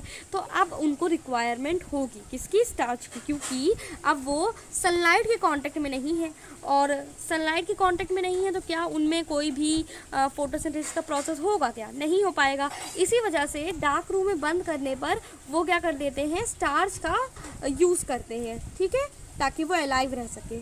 तो now keep the plant keep the plant in sunlight for about 6 hours। अब आपको 3 दिनों के लिए आपने कहाँ रख दिया, मतलब प्लांट को एक डार्क रूम में रख दिया। उसके वजह से क्या हुआ, उनके अंदर जितना भी स्टोर्ड फूड था वो चला गया। अब क्या करना है, आपको उस प्लांट को सनलाइट में रखना है 6 घंटे के लिए, धूप में रखना है, ठीक है। तो pluck a leaf from the plant. अब आपको क्या करना है, उस प्लांट में से एक लीफ को तोड़ लेना है, mark the green areas in it and trace them on a sheet of paper. अब वो जो ग्रीन प्लांट होगा उसको आप मतलब उसके जितने भी पार्ट्स हैं, है ना, ग्रीन एरियाज जितने भी हैं, उस ग्रीन प्लांट में जितने भी ग्रीन एरियाज होंगे, ठीक है, उस ग्रीन एरियाज को आप एक पेपर में, एक शीट ऑफ पेपर में मार्क कर लो, ठीक है। Not dip the leaf in boiling water for a few minutes. अब आपको क्या करना है, उस लीफ को एक बॉइलिंग वाटर में, एक उबलते हुए पानी में क्या रख देना है, कुछ मिनटों मतलब कुछ मिनट्स के लिए क्या कर देना है, उस लीफ को उसमें डिप कर देना है। Now after this immerse in it in a beaker containing alcohol. उसके बाद आपको क्या करना है, एक बीकर लेना है और उसमें क्या करना है, आपको एल्कोहल मतलब डालना है, उसमें आपको एल्कोहल डालना है। फिर एल्कोहल डालने के बाद उसी में आपको उस जो बॉइलिंग वाटर में जो आपने उस लीफ को डाला था, अब उसको आपको कहाँ डालना है, एल्कोहल में। Now carefully place the above beaker in a water bath. अब जो आपने एल्कोहल में डाला है, तो उस एल्कोहल में जिसमें एल्कोहल प्रेजेंट है और आपने उस लीफ को इसमें डाला हुआ है, ठीक है, ये ध्यान रखना। तो अब उसके बाद आपको क्या करना है, मतलब इसको आपने इस तरीके से लीफ को पुट किया हुआ है, अंदर रखा है, ठीक है, उस बीकर के एकदम अंदर आपने लीफ को रख दिया है जिसमें अल्कोहल था। अब क्या करना है, उस अल्कोहल वाले बीकर को या फिर टेस्ट ट्यूब को आपको क्या करना है, एक दूसरे वाटर बाथ देनी है, उसको क्या करना है, वाटर बाथ देनी है, ठीक है। And heat till the alcohol begins to boil. और तब तक हीट करना है, नीचे बर्नर रख के तब तक हीट करना है जब तक एल्कोहल जो है वो बॉइलिंग होना ना स्टार्ट कर दे, ठीक है। मतलब ये आपने जो टेस्ट ट्यूब ली उसमें आपने अल्कोहल दिया था, अल्कोहल में आपने लीफ डाली, अब उसको क्या कर दिया आपने, एक वाटर बाथ में, सो वाटर बाथ में रख देने के लिए कर देने के बाद क्या करना है, आपको उस वाटर बाथ में रखने के बाद आपको गरम कर लेना है, ठीक है। अब आप तब तक गरम करो तब तक ये जो अल्कोहल इसमें प्रेजेंट है इस टेस्ट ट्यूब में वो उबलने ना लग जाए, ठीक है, बॉईल होने ना लग जाए। तो what happens to the colour of the leaf. अब आप क्या देखोगे, उस लीफ का कलर क्या हो जाएगा। So what is the colour of the solution. तो क्या होगा, तो मैं आपको बता देती हूँ, ये यहाँ पे दिया नहीं है आपकी एनसीईआरटी में, तो इसमें जो है वो एकदम मतलब उसका कलर जो है वो एकदम मतलब हट जाएगा, उसमें कोई भी कलर नहीं रह पाएगा, ठीक है, लीफ में जितना भी कलर था वो हट जाएगा। Now dip the leaf in a dilute solution of iodine for a few minutes. अब आपको क्या करना है, उस लीफ को एक आयोडीन सॉल्यूशन में डिप कर देना है कुछ मिनट्स के लिए। Now take out the leaf and rinse off the iodine solution. Then आपको क्या करना है, उस लीफ को निकालना है आयोडीन सॉल्यूशन से, ठीक है। Now observe the colour of the leaf. अब आप उस लीफ का कलर ऑब्जर्व करना and compare this with the tracing of the leaf done in the beginning. और जो आपने ट्रेस किया था ना शीट ऑफ पेपर में, तो उससे आप क्या करना, उसको कंपेयर करना। फिगर 6.2 देखो, जैसे कि हाँ, अब देखो ये क्या है, पहली ये वेरीगेटेड लीफ है, तो पहला क्या है, before and after starch test. तो अगर आप देख पा रहे हो ये ग्रीन कलर था ना, इसमें प्रेजेंट था, फिर जब हमने इसको डार्क रूम में रखा, डार्क रूम से निकाला, सनलाइट में रखा, सनलाइट रखने के बाद आपने बहुत सारी चीज़ें की है ना, बॉइलिंग वाटर में डाला, फिर उसको अल्कोहल में डाला, फिर उसको वाटर बाथ दी, फिर वाटर बाथ देने के लिए आप वाटर बाथ देने के बाद आपको लगा, फिर आप देखोगे कि जो लीफ होगी उसमें कोई भी कलर प्रेजेंट नहीं रह जाएगा, नो कलर हो जाएगा। उसके बाद आपने क्या किया, उसको आयोडीन सॉल्यूशन में डाल दिया, फिर उसको निकालने के बाद आप देखोगे कुछ इस तरीके का ब्लू एंड ब्लैक कलर आ जाएगा। ये हमेशा याद रखना कि जब भी हम लोग आयोडीन सॉल्यूशन में डालेंगे तो क्या हो जाएगा, ब्लू एंड ब्लैक कलर आ जाएगा। तो आप देख सकते हो यहाँ पे ब्लू और ब्लैक कलर आया है, आप इसको कंपेयर कर सकते हो जो आपने शीट ऑफ पेपर से ट्रेस किया था, ठीक है।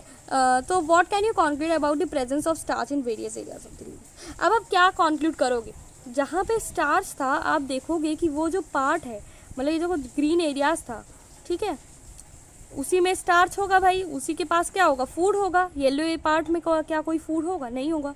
तो क्या होगा, ये जो आयोडीन सॉल्यूशन वाला पार्ट होगा ना, वो क्या हो जाएगा, ब्लू हो जाएगा।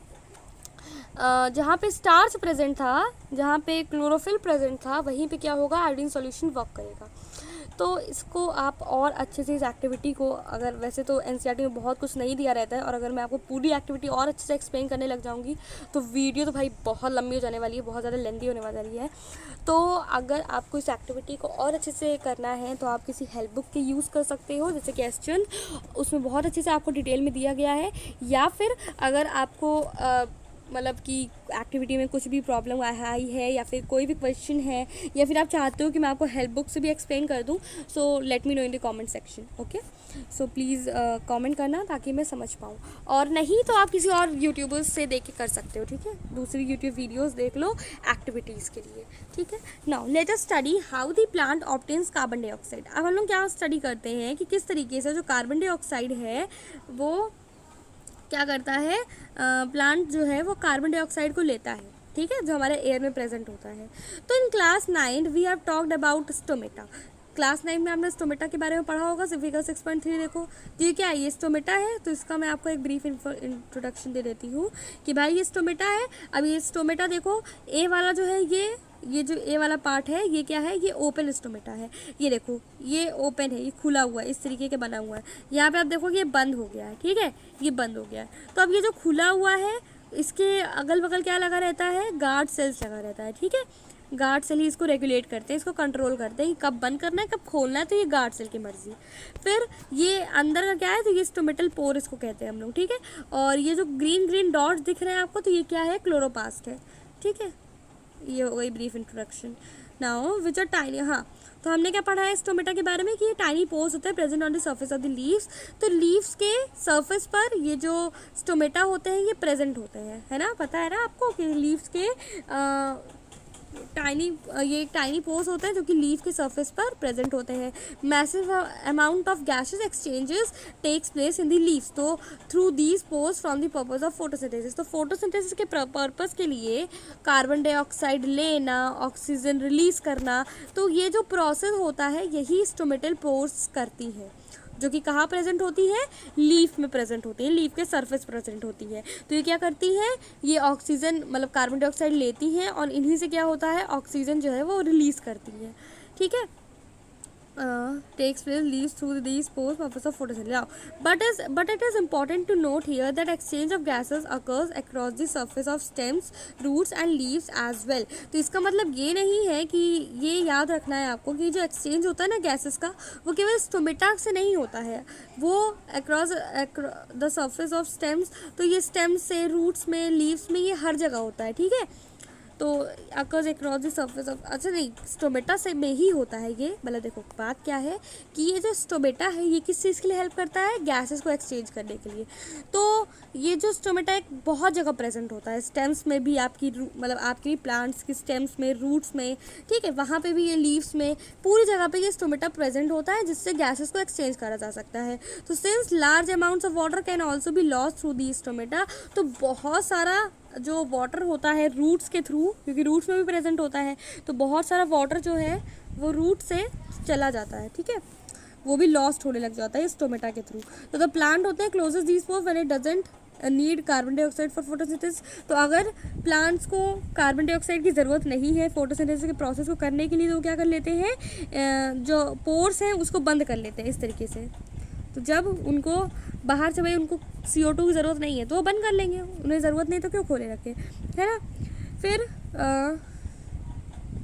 हाँ, need carbon for photosynthesis. Now the opening and closing of the pour is a function of the guard cells. अब ये जो ओपन करना और जो क्लोज करने का काम होता है पोर्स को, स्टोमेटल पोर्स को, तो ये किसका वर्क होता है, गार्ड सेल्स का। मैंने पहले ही बताया ये आपको, ये गार्ड सेल्स का ही काम है रेगुलेट और कंट्रोल करना, ठीक है। Now the guard cells swell when water flows into them, causing the stomatal pore to open. तो guard cells क्या होते हैं, तो वो इस तरीके से आ जाते हैं, ठीक है, खुल जाते हैं, जैसे कि आप देख पा रहे हो फिगर में, फर्स्ट फिगर में, कि इस तरीके से खुल जाते हैं, ठीक है। तो वो इस तरीके से खुल जाते हैं, उससे क्या होता है, जो वो खुल जाते हैं when water flows into them causing the stomatal pore to open. तो इस तरीके से ओपन हो जाते हैं, जब वो स्वेल करते हैं तो वो इस तरीके से ओपन हो जाते हैं। अब सिमिलरली जो पोर्स होते हैं वो क्लोज हो जाते हैं गार्ड सेल जब श्रिंक करते हैं, इस तरीके से श्रिंक करते हैं। जब ये वर्ड्स याद रखना कि वो स्वेल करते हैं तब क्या होता है, जो स्टोमेटल पोर है वो ओपन हो जाता है, तो जब वो श्रिंक करते हैं तब क्या होता है, जो स्टोमेटल पोर होता है वो बंद हो जाता है, ठीक है। अब ये एक्टिविटी है, ठीक है, तो अब इस एक्टिविटी को करना है, फिर आगे बढ़ना है। चलिए एक्टिविटी 6.2 है। तो हमें क्या करना है, पॉटेड प्लांट्स का नाम याद रखना आप। पॉटेड प्लांट्स मतलब आपने पॉट में लिया है, पिछले वाली एक्टिविटी में भी आपको यही चीज़ कही गई थी, ठीक है। तो take 2 healthy potted plant which are nearly the same size. तो सेम साइज की हमें पॉटेड प्लांट्स लेनी है, देखो दोनों सेम साइज के हमें पॉटेड प्लांट्स लेनी है।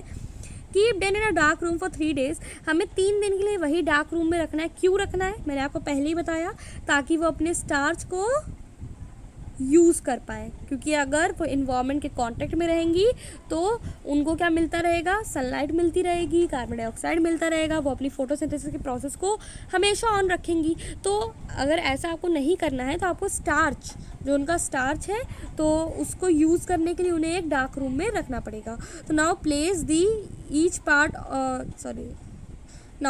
Each plant on separate glass plates. अब हमें क्या करना है, दोनों प्लांट्स को जब हमने उसको जब पहले हमने हेल्दी दोनों पॉटेड प्लांट्स लिए, फिर दोनों को एक साथ हमने क्या कर लिया, डार्क रूम में रख दिया।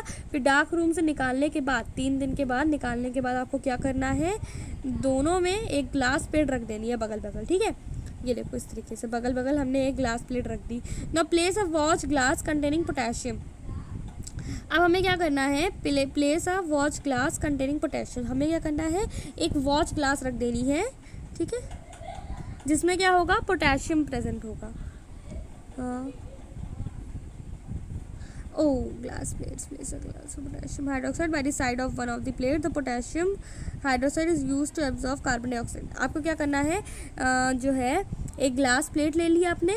अब उस ग्लास प्लेट में आपको क्या करना है, वो रखना है पोटेशियम हाइड्रोक्साइड दोनों जगह पे, इसमें भी दिखाया नहीं हुआ, शो मतलब फिगर में नहीं दिखाया हुआ है, लेकिन ये चीज़ आपको करनी है। क्या करना है, तो आपने ग्लास प्लेट ली, ग्लास प्लेट में क्या किया आपने, पोटेशियम हाइड्रोक्साइड लिया। पोटेशियम हाइड्रोक्साइड क्यों लिया, क्योंकि वो क्या करता है, कार्बन डाइऑक्साइड को एब्जॉर्ब कर लेता है, ठीक है। तो मतलब जितना भी CO2 प्रेजेंट होगा ना उसमें, क्योंकि अब भाई वो इन्वायरमेंट के कांटेक्ट में आ गया है, सनलाइट के कांटेक्ट में आ गया है प्लांट, तो फिर से अपने फोटोसिंथेसिस के प्रोसेस को स्टार्ट कर देगा। तो इसी चीज़ के लिए कार्बन डाइऑक्साइड भी उसके अंदर होगा, है ना, कार्बन डाइऑक्साइड भी होगा। तो कार्बन डाइऑक्साइड को एब्जॉर्ब करने के लिए पोटेशियम हाइड्रोक्साइड होता है, ठीक है।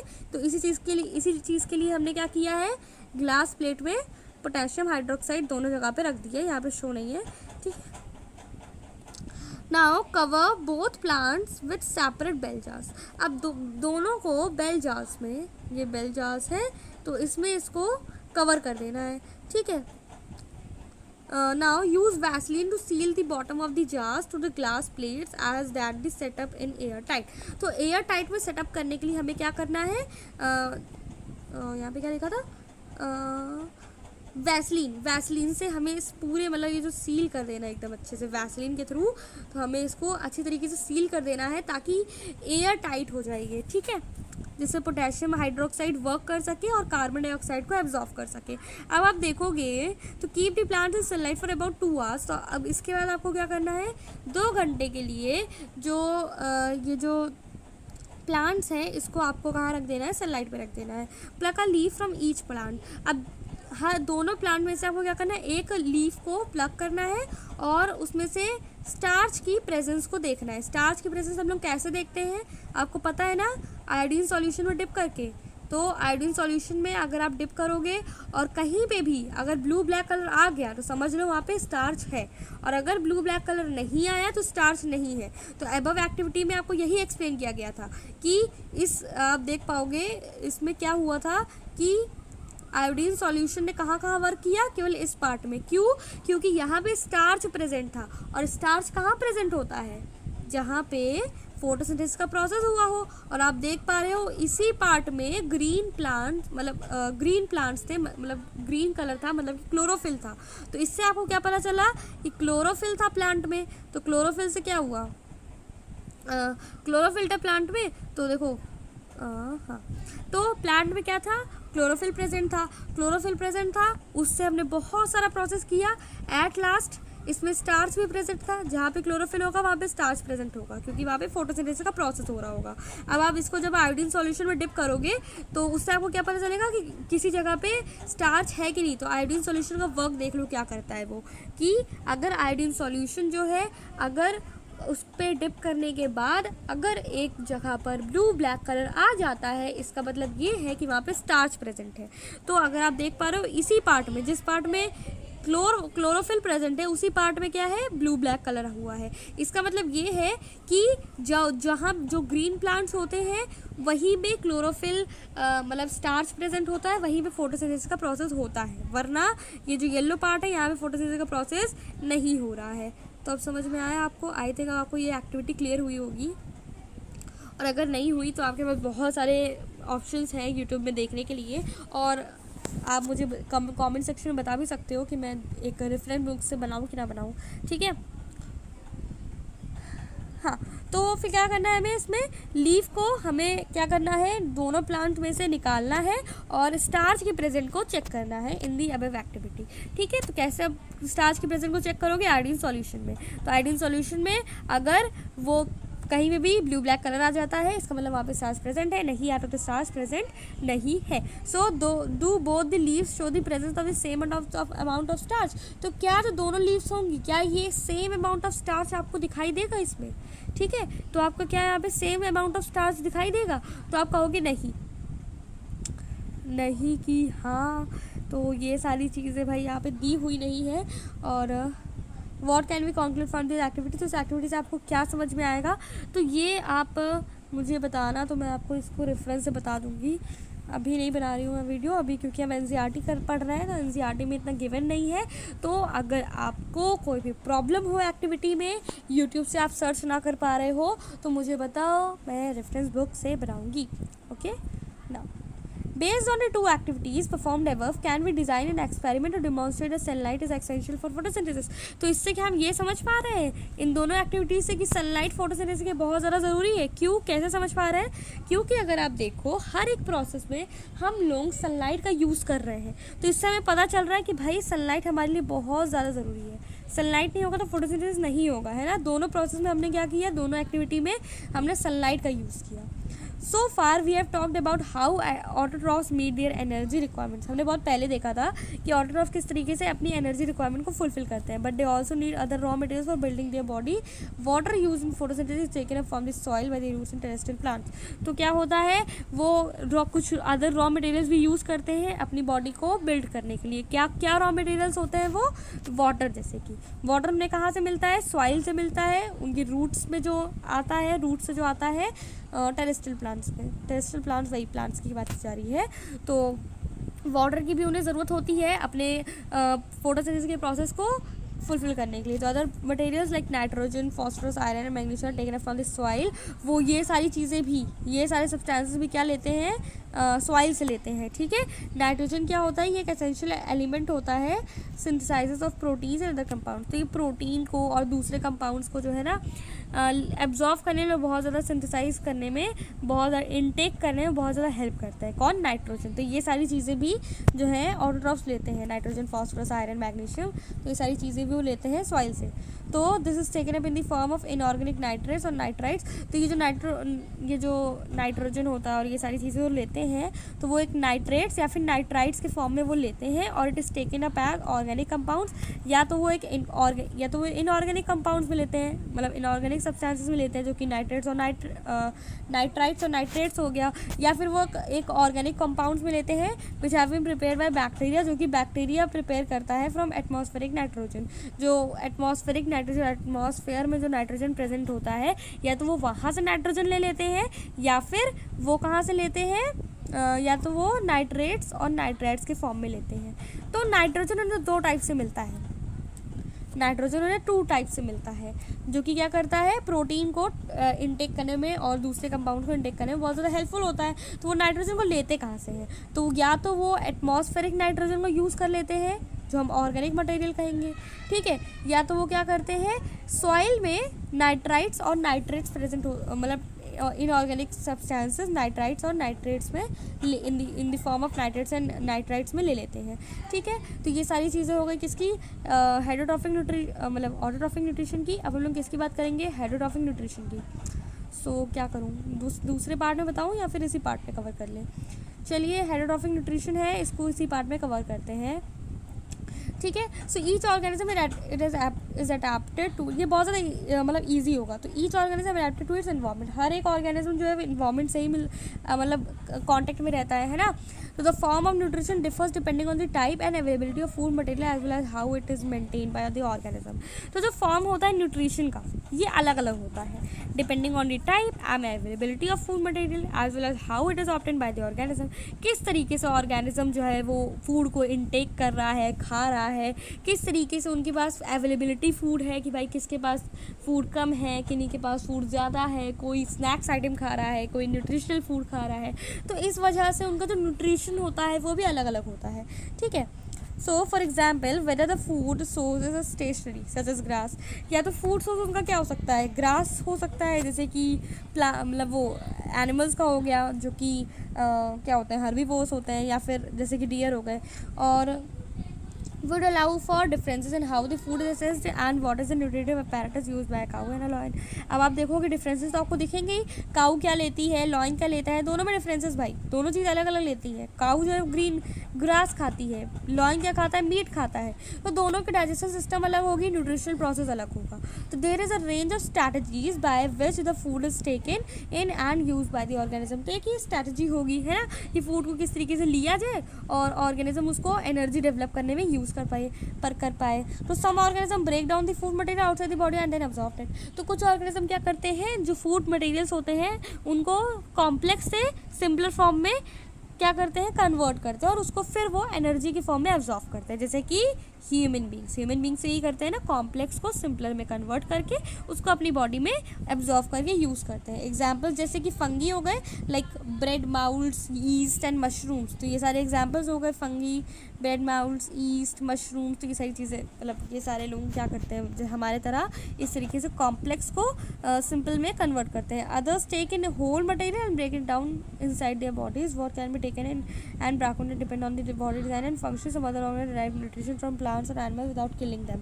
देखो यहाँ पे हमने बात की थी कि कुछ ऑर्गेनिज्म क्या होते हैं, ब्रेक डाउन करते हैं फूड मटेरियल को outside the body and then absorb it. मतलब वो मैंने ये गलत बता दिया आपको, सही चीज़ क्या थी, तो सही चीज़ ये थी कि जो ऑर्गेनिजम्स होते हैं ना वो मतलब ये मैं इंसान बना रही हूँ लेकिन इंसान ऐसा नहीं करते हैं, फंगी करते हैं ऐसा।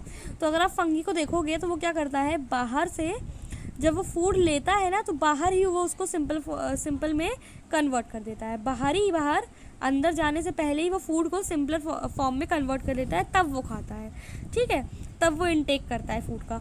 और जैसे कि फंगी हो गए, ब्रेड माउल्स हो गए, ईस्ट, मशरूम, ये सारी चीज़ें, ये सारे लोग ऐसा कुछ करते हैं। और अदर्स क्या करते हैं, वो होल मटेरियल को, जैसे कि हम पूरे मटेरियल को अपने मुंह के अंदर ले लेते हैं, फिर उसको ब्रेक डाउन कर लेते हैं हमारी बॉडी के अंदर। तो हम लोग क्या करते हैं, कॉम्प्लेक्स फूड को खाते हैं अंदर ही, फिर अंदर जब बॉडी के खाना चला जाता है तब हम लोग उसको क्या करते हैं, सिंपलर फॉर्म में कन्वर्ट करते हैं। पर ये जो ईस्ट, ब्रेड माउल्स, फंगी होते हैं, ये क्या करते हैं, बाहर सिंपल में कन्वर्ट कर देते हैं। ठीक है, so what can be taken in and broken down depends on the body design। तो क्या हमें खाना है, किस तरीके से ब्रोक होना चाहिए, तो टूटना चाहिए, सिंपलर फूड में जाना चाहिए, तो ये बॉडी डिज़ाइन के ऊपर डिपेंडेंट है। फंगी है तो फंगी बाहर क्या कर लेंगे, सिंपलर फूड में कन्वर्ट कर लेंगे। ह्यूमन बींग्स की बात करें तो वो अंदर जाके ही वो सिंपल फॉर्म में कन्वर्ट करेंगे। ठीक है, तो वो उनके फंक्शनिंग और उनके बॉडी डिज़ाइन के ऊपर डिपेंडेंट होता है। तो some other organism derive nutrition from plants और एनिमल्स। कुछ ऑर्गेनिज्म क्या करते हैं, अपना न्यूट्रिशन प्लांट्स या फिर एनिमल्स के थ्रू लेते हैं, विदाउट किलिंग देम, बिना उन्हें मारे वो प्लांट्स और एनिमल्स के थ्रू उन्हें लेते हैं। This parasitic nutritive strategies is use by wide variety of organism like cuscuta, amarbel, ticks, lice, leeches and tape worms.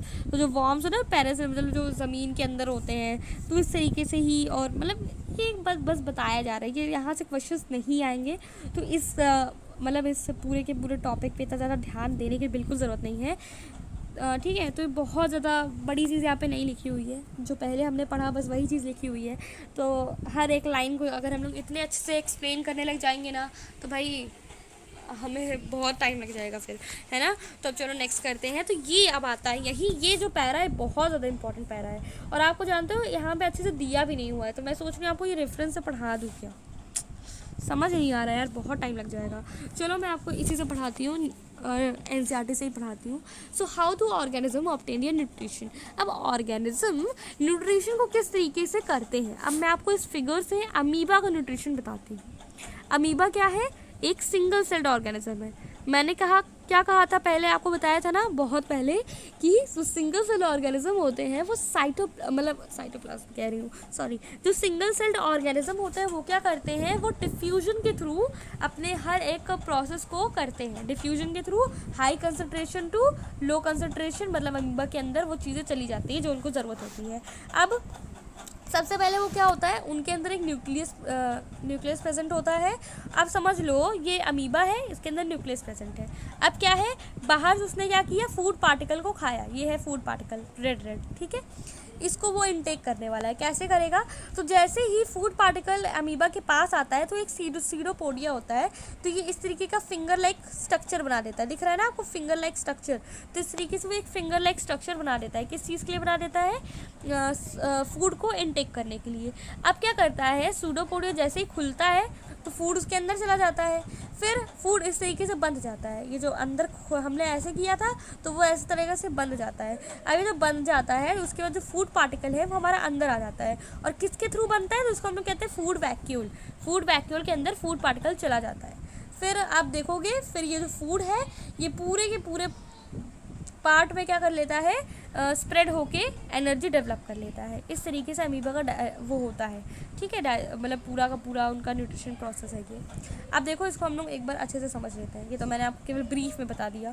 तो since the food and the way it is obtain differ, तो जैसे कि हम जानते हैं फूड को खाना, वो सारी डाइजेस्टिव सिस्टम सबका अलग अलग होता है ना, is different in various organism. हर जगह हर एक ऑर्गेनिज्म के लिए अलग अलग है। Single cell organism diffusion process use करते हैं, तो मल्टी सेलर ऑर्गेनिज्म के अंदर अलग अलग तरीके के ऑर्गन्स होते हैं। द फूड में be taken by the entire surface, तो हो सकता है जो फूड है उसको किस तरीके से लिया गया हो, एंटायर सरफेस, पूरे सरफेस के थ्रू लिया गया हो। But as the complexity of the organism increases, तो जिस तरह से अगर ऑर्गेनिज्म की कॉम्प्लेक्सिटी बहुत ज़्यादा है, जैसे कि हमारा बॉडी है ना, हमारे बॉडी में कॉम्प्लेक्सिटी बहुत ज़्यादा है, तो हमारे बॉडी में डिफरेंट पार्ट्स होते हैं, become specialise to perform different functions. For example अगर हम अमीबा की बात करें तो takes and fuse using temporary finger like extensions of the cell surface which fuse over the food particle forming a food vacuole. क्या होता है amoeba में, वो जो कैसे फूड इनटेक करता है, तो वो क्या करता है, एक फिंगर लाइक एक स्ट्रक्चर बना लेता है। जैसे उसके पास फूड आता है, फूड पार्टिकल आता है, तो वो क्या कर लेता है, एक फिंगर लाइक स्ट्रक्चर बना लेता है। आपको दिख रहा है ये फिंगर लाइक स्ट्रक्चर, तो ये जो फिंगर लाइक स्ट्रक्चर होता है इसको हम लोग सीडोपोडिया कहते हैं। क्या कहते हैं, सीडोपोडिया, याद रखना। अभी जो सीडोपोडिया होता है उसके बाद क्या होता है, ये जो फिंगर लाइक स्ट्रक्चर बनाता है ना, उसके बाद क्या होता है, जो फूड पार्टिकल होता है वो अंदर चला जाता है, और उससे क्या होता है, फूड वैक्यूल का फॉर्मेशन हो जाता है। ये देखो फूड पार्टिकल अंदर चला गया और इसकी वजह से क्या हुआ, ये फूड वैक्यूल बन गया, ठीक है। इस तरीके से फूड वैक्यूल का फिर फॉर्मेशन हो जाता है। अब इनसाइड द फूड वैक्यूल, अब फूड वैक्यूल के अंदर क्या होता है, जो कॉम्प्लेक्स सब्सटेंसेस होते हैं broken down into simpler ones. अब जो फूड के जो कॉम्प्लेक्स सब्सटेंस होते हैं वो जो है वो सिंपलर वंस में कन्वर्ट होते हैं। बहुत इंपॉर्टेंट क्वेश्चन है ये, आपको पूछा जा सकता है कि अमीबा में कॉम्प्लेक्स सब्सटेंस सिंपलर वंस में किस तरीके से कन्वर्ट होता है, कौन इसमें हेल्प करता है, तो ये फूड वैक्यूल ही करता है, ठीक है। फिर which then diffuse into the cytoplasm, तो ये पूरे के पूरे जगह जो है वो चला जाता है, ठीक है। तो कुछ नहीं था इस प्रोसेस में। फूड जो है फूड वैक्यूल में क्या होता है, कॉम्प्लेक्स फूड सिंपलर फूड में पहले कन्वर्ट हो गया, फिर वो डिफ्यूजन प्रोसेस से, क्योंकि फूड यहाँ पे ज़्यादा है, हाई कंसनट्रेशन यहाँ पे है, यहाँ पे लो कंसनट्रेशन है, तो इस डिफ्यूजन प्रोसेस से ये ज़्यादा फूड, जहाँ पे ज़्यादा फूड है वो यहाँ पे पूरा जगह फैल जाता है। इस तरीके से वो अपना प्रोसेस जो है वो पूरा यूज अप करते हैं, ठीक है। अब the remaining undigested material is move to the surface of the cell. अब जो अनडाइजेस्टेड मटेरियल होता है, जो कि डाइजेस्ट नहीं कर पाते अमीबा, वो क्या होता है, सेल के सरफेस पे चला जाता है, एंड थ्रोन आउट, उसको बाहर फेंक दिया जाता है। इन पैरामोशियम, ये दूसरी चीज़ है, which is also a unicellular organism, ये भी एक यूनिसेलुलर ऑर्गेनिज्म है। यूनिसेलुलर मतलब एक सिंगल सेल ऑर्गेनिज्म, तो ये दूसरी चीज़ है, ठीक है, अमीबा नहीं है ये। तो ये पैरामेशियम है, जो कि ये भी एक यूनिसेलुलर ऑर्गेनिज्म होता है। तो सेल हैज़ डेफिनेट शेप, इसकी एक डेफिनेट शेप होती है, ये अपनी शेप कभी नहीं बदलता। यहाँ पे आप देख सकते हो अमीबा अपनी शेप बदल रहा है, कभी इस तरीके का है, फिर उसने सीडोपोडिया बना के दूसरा शेप ले लिया, फूड वैक्यूल से दूसरा शेप, और इस तरीके से वो अपनी शेप बदलता रहता है। बट पैरामेशियम जो होता है ना, वो अपनी सेल को, मतलब अपनी शेप को मतलब चेंज नहीं करता है, उसकी एक डेफिनेट शेप होती है। And food is taken in at a specific spot, और एक स्पेसिफिक स्पॉट से ही फूड को लिया जाता है, कहीं और से वो नहीं लेता। एक स्पेसिफिक स्पॉट होती है, वो एक इस तरीके से उसके इस तरीके का होता है, और उसमें ना ऐसे हेयर बना रहता है। आप इसको गूगल में सर्च कर लेना, तो इस तरीके से हेयर लाइक स्ट्रक्चर उसके बगल बगल होता है। तो वो किसी एक जगह को, उसकी एक जगह होती है, एक डेफिनेट प्लेस होती है जहाँ से वो फूड का इनटेक करता है, ठीक है। By the movement of cilia, cilia उनका हेयर लाइक स्ट्रक्चर है, ठीक है। तो मैंने आपको बताया ना उसमें अंदर हेयर लाइक स्ट्रक्चर होता है, तो जो हेयर लाइक स्ट्रक्चर होता है ना उसी को सिलिया कहते हैं। तो उनके मूवमेंट के थ्रू उसी को कहते हैं शायद, अच्छे से वैसे बुक में डिटेल में दिया नहीं है, आपकी एसचन में बहुत अच्छे से इसको दिया हुआ है, ठीक है। तो सीलिया के थ्रू उसके मूवमेंट की वजह से क्या होता है, फूड जो है वो अंदर चला जाता है, which cover the entire surface of the cell. Cilia, हाँ वही सीलिया वही है, हेयर लाइक स्ट्रक्चर। तो जो हेयर लाइक स्ट्रक्चर होता है उसके थ्रू जो फूड है वो हमारी, मतलब हमारी नहीं, पैरामीशियम के अंदर जाता है और फिर वो पूरा का पूरा चला जाता है, ठीक है, और कुछ नहीं। तो ये न्यूट्रिशन इन अमीबा हमने देख लिया। अब मेन टॉपिक आता है न्यूट्रिशन इन ह्यूमन बींग्स। अब न्यूट्रिशन इन ह्यूमन बींग्स पूरा ये पार्ट है, बहुत बड़ा सा पार्ट है ये, बोलो तो इसी वीडियो में कवर कर ले। तो टेक रेस्ट, क्योंकि यार थक गए हो गया, तो थोड़ा सा रेस्ट ले लो, देन हम लोग इसको दोबारा से कंटिन्यू करेंगे। So guys I have made this flow chart for nutrition in human beings specifically, क्योंकि जो न्यूट्रिशन इन ह्यूमन बींग्स है ना बहुत ज़्यादा बड़ा टॉपिक है, पर बहुत सिंपल टॉपिक है, बिलीव मी। और इस टॉपिक को मैंने केवल 3 जो है स्टिकी नोट्स लिए और उसमें मैंने इसको अच्छे से कवर कर लिया है। तो सबसे पहले आप देखो यहाँ पे कार्बोहाइड्रेट, देखो क्या ये फ्लो चार्ट पढ़ लोगे आप तो इससे आपको पूरा का पूरा पैराग्राफ समझने में बहुत ज़्यादा इजी हो जाएगा आपके लिए। तो इस फ्लो चार्ट को ध्यान से देखना। अब देखो कार्बोहाइड्रेट जो होता है उसका डाइजेशन देख लो कहाँ होता है, हमारी ह्यूमन बींग्स की बॉडी में जो कार्बोहाइड्रेट होता है उसका डाइजेशन माउथ में और स्मॉल इंटेस्टाइन में होता है, ठीक है। कहाँ होता है, मुंह में होता है और स्मॉल माउथ में हो जाता है और स्मॉल इंटेस्टाइन में होता है। प्रोटीन का जो डाइजेशन होता है वो स्टमक में और स्मॉल इंटेस्टाइन में होता है, और जो फैट्स का डाइजेशन होता है वो स्मॉल इंटेस्टाइन में होता है, ठीक है। अब इसको अच्छे से समझ लेना, ठीक है। अब देखो, अब okay guys, now let's start फिर अगेन। ओके, तो कार्बोहाइड्रेट का डाइजेशन माउथ और स्मॉल इंटेस्टाइन में होता है, प्रोटीन का स्टमक और स्मॉल इंटेस्टाइन में, फैट्स का स्मॉल इंटेस्टाइन में। ये आपको लर्न करना पड़ेगा, ओके। अब जो माउथ होता है उसमें कार्बोहाइड्रेट का डाइजेशन होता है। मैंने आपको पहले ही बताया कि माउथ में किसका डाइजेशन होता है, तो कार्बोहाइड्रेट का। अब माउथ में क्या होता है, सलाइवरी ग्लैंड प्रेजेंट होता है। कौन, देखो ग्लैंड क्या करते हैं, ये चीज़ आपको याद रख लो। ग्लैंड जो है वो सिक्रीशन करते हैं जूस का, ग्लैंड जो होते हैं वो जूस का सिक्रीशन करते हैं, और उस जूस से क्या होता है, उसमें एंजाइम प्रेजेंट होता है। या तो हो भी सकता है, नहीं भी हो सकता है, बट ग्लैंड में सिक्रीशन किसका होता है, जूस का। और उस जूस से क्या होता है, उस जूस में एंजाइम प्रेजेंट होते हैं, जो कि मैंने आपको पहले ही बताया कि एंजाइम क्या करते हैं, कॉम्प्लेक्स को सिंपलर में कन्वर्ट करने में हेल्प करते हैं, ठीक है। हमने पहले इसके बारे में थोड़ा सा पढ़ा था, ठीक है। अब यहाँ पे फिर सलाइवरी ग्लैंड प्रेजेंट होता है। तो माउथ में क्या प्रेजेंट होता है, सलाइवरी ग्लैंड। अब सलाइवरी ग्लैंड क्या करता है, सलाइवा, ये एक जूस है ना, तो ये सलाइवा को सिक्रीट करता है। फिर सलाइवा को सिक्रीट करने के बाद सलाइवा में एंजाइम प्रेजेंट होता है। जैसे कि मैंने आपको बताया कि जूस में जो है एंजाइम प्रेजेंट हो सकता है, ऐसा भी हो सकता है कि एंजाइम प्रेजेंट हो, ऐसा भी हो सकता है कि एंजाइम प्रेजेंट ना हो। तो यहाँ पे आप देख सकते हो, यहाँ पे जूस में एंजाइम प्रेजेंट है जिसका नाम है सलाइवरी एमाइलेज। क्या है, सलाइवरी एमाइलेज। अब सलाइवरी एमाइलेज करता क्या है, तो ये जो स्टार्च होता है कार्बोहाइड्रेट का, वो वाला फॉर्म होता है ना, मतलब कि कॉम्प्लेक्स फॉर्म जो होता है कार्बोहाइड्रेट का, उसको कहते हैं स्टार्च। तो अभी जो स्टार्च होता है उसको सिंपलर शुगर में कन्वर्ट करता है। सिंपल शुगर क्या है, ये एक सिंपलर फॉर्म है, ठीक है, कार्बोहाइड्रेट की सिंपलर फॉर्म। और ये क्या है, ये एक कॉम्प्लेक्स फॉर्म है। तो इस कॉम्प्लेक्स फॉर्म को सिंपलर फॉर्म में कन्वर्ट करने का वर्क कौन करता है, तो सलाइवरी एमाइलेज करता है सिंपल शुगर में, ठीक है। तो कार्बोहाइड्रेट में ये सारी चीज़ें होती हैं, ठीक है। कार्बोहाइड्रेट में ही नहीं, क्योंकि कार्बोहाइड्रेट का भी हमने माउथ का डाइजेशन पढ़ा, कार्बोहाइड्रेट में माउथ में कैसा डाइजेशन होता है। अब हम लोग पढ़ेंगे स्मॉल इंटेस्टाइन में कैसा होता है, तो वो आगे देखेंगे, ठीक है। तो माउथ में हमने देख लिया कि माउथ में क्या होता है, कार्बोहाइड्रेट का डाइजेशन होता है। वहाँ पे क्या होता है, सलाइवरी ग्लैंड प्रेजेंट होता है। सलाइवरी ग्लैंड क्या करता है, जूस एक्सक्रीट करेगा, जूस सलाइवा होता है, उस सलाइवा में क्या होता है, एंजाइम प्रेजेंट होता है जिसका नाम क्या होता है, सलाइवरी एमाइलेज। और हम जानते हैं एंजाइम क्या करता है, कॉम्प्लेक्स फॉर्म को सिंपल फॉर्म में फूड के चेंज करता है। यहाँ पे कार्बोहाइड्रेट है फूड, तो कार्बोहाइड्रेट का कॉम्प्लेक्स फॉर्म होता है स्टार्च, और कार्बोहाइड्रेट की सिंपल फॉर्म को हम लोग कहते हैं सिंपल शुगर, ठीक है, इन दी डाइजेशन ऑफ माउथ, ठीक है। अब देखो, अब अगर हम लोग बात करें स्टमक में, किससे, माउथ से हम लोग कहाँ आएंगे, अब स्टमक में, ठीक है। किस तरीके से आएंगे, तो पेरिस्टाल्टिक मूवमेंट होता है। पेरिस्टाल्टिक मूवमेंट अभी आपको और अच्छे से एक्सप्लेन कर दूंगी जब हम लोग चैप्टर को पढ़ेंगे, ठीक है। तो स्टमक देखो, स्टमक में गैस्ट्रिक ग्लैंड प्रेजेंट होता है, ठीक है। क्या होता है, गैस्ट्रिक ग्लैंड प्रेजेंट होता है। जैसे कि मैंने आपको बताया कि ग्लैंड क्या करती है, कोई ना कोई जूस सिक्रीट जरूर करती है। तो अब गैस्ट्रिक ग्लैंड है तो वो क्या करती है, डाइजेस्टिव जूसेस सिक्रीट करती है, और डाइजेस्टिव जूसेस में कुछ सब्सटेंसेस प्रेजेंट होते हैं, ठीक है। HCl, एंजाइम, पेप्सिन जो कि प्रोटीन के डाइजेशन के लिए होता है, और म्यूकस। जैसे कि मैंने आपको बताया कि जूसेस जो होती हैं उसमें एंजाइम प्रेजेंट हो भी सकते हैं, एंजाइम भी प्रेजेंट नहीं भी हो सकते हैं। अब यहाँ पे देखो, ये जो पेप्सिन है ना, ये एक एंजाइम है, पर ये जो HCl है और जो म्यूकस है ये एंजाइम नहीं है, ठीक है। That's why I am saying. अब देखो यहाँ पे ये जो HCl होता है, ठीक है, ये एक एसिड होता है। अब इन सब का वर्क मैं आपको आगे और अच्छे से बता दूंगी, यहाँ पे मैं आपको शॉर्ट में बता दे रही हूँ कि HCl क्या करता है। देखो पेप्सिन जो होता है ना, ये प्रोटीन का डाइजेशन करता है, जैसे कि आपको पता है ना यहाँ पे कि प्रोटीन क्या करता है, स्टमक में डाइजेशन होता है इसका। तो अभी हम लोग स्टमक में किसका डाइजेशन देखेंगे, तो प्रोटीन का डाइजेशन देखेंगे, ठीक है। तो इस चीज़ के लिए कंफ्यूज मत होना कि प्रोटीन का डाइजेशन कहाँ होगा, स्टमक में। तो पेप्सिन क्या करता है, ये जो एंजाइम होता है, ये एक एंजाइम होता है पेप्सिन, जो कि प्रोटीन के कॉम्प्लेक्स फॉर्म को सिंपल फॉर्म में कन्वर्ट करता है, ठीक है।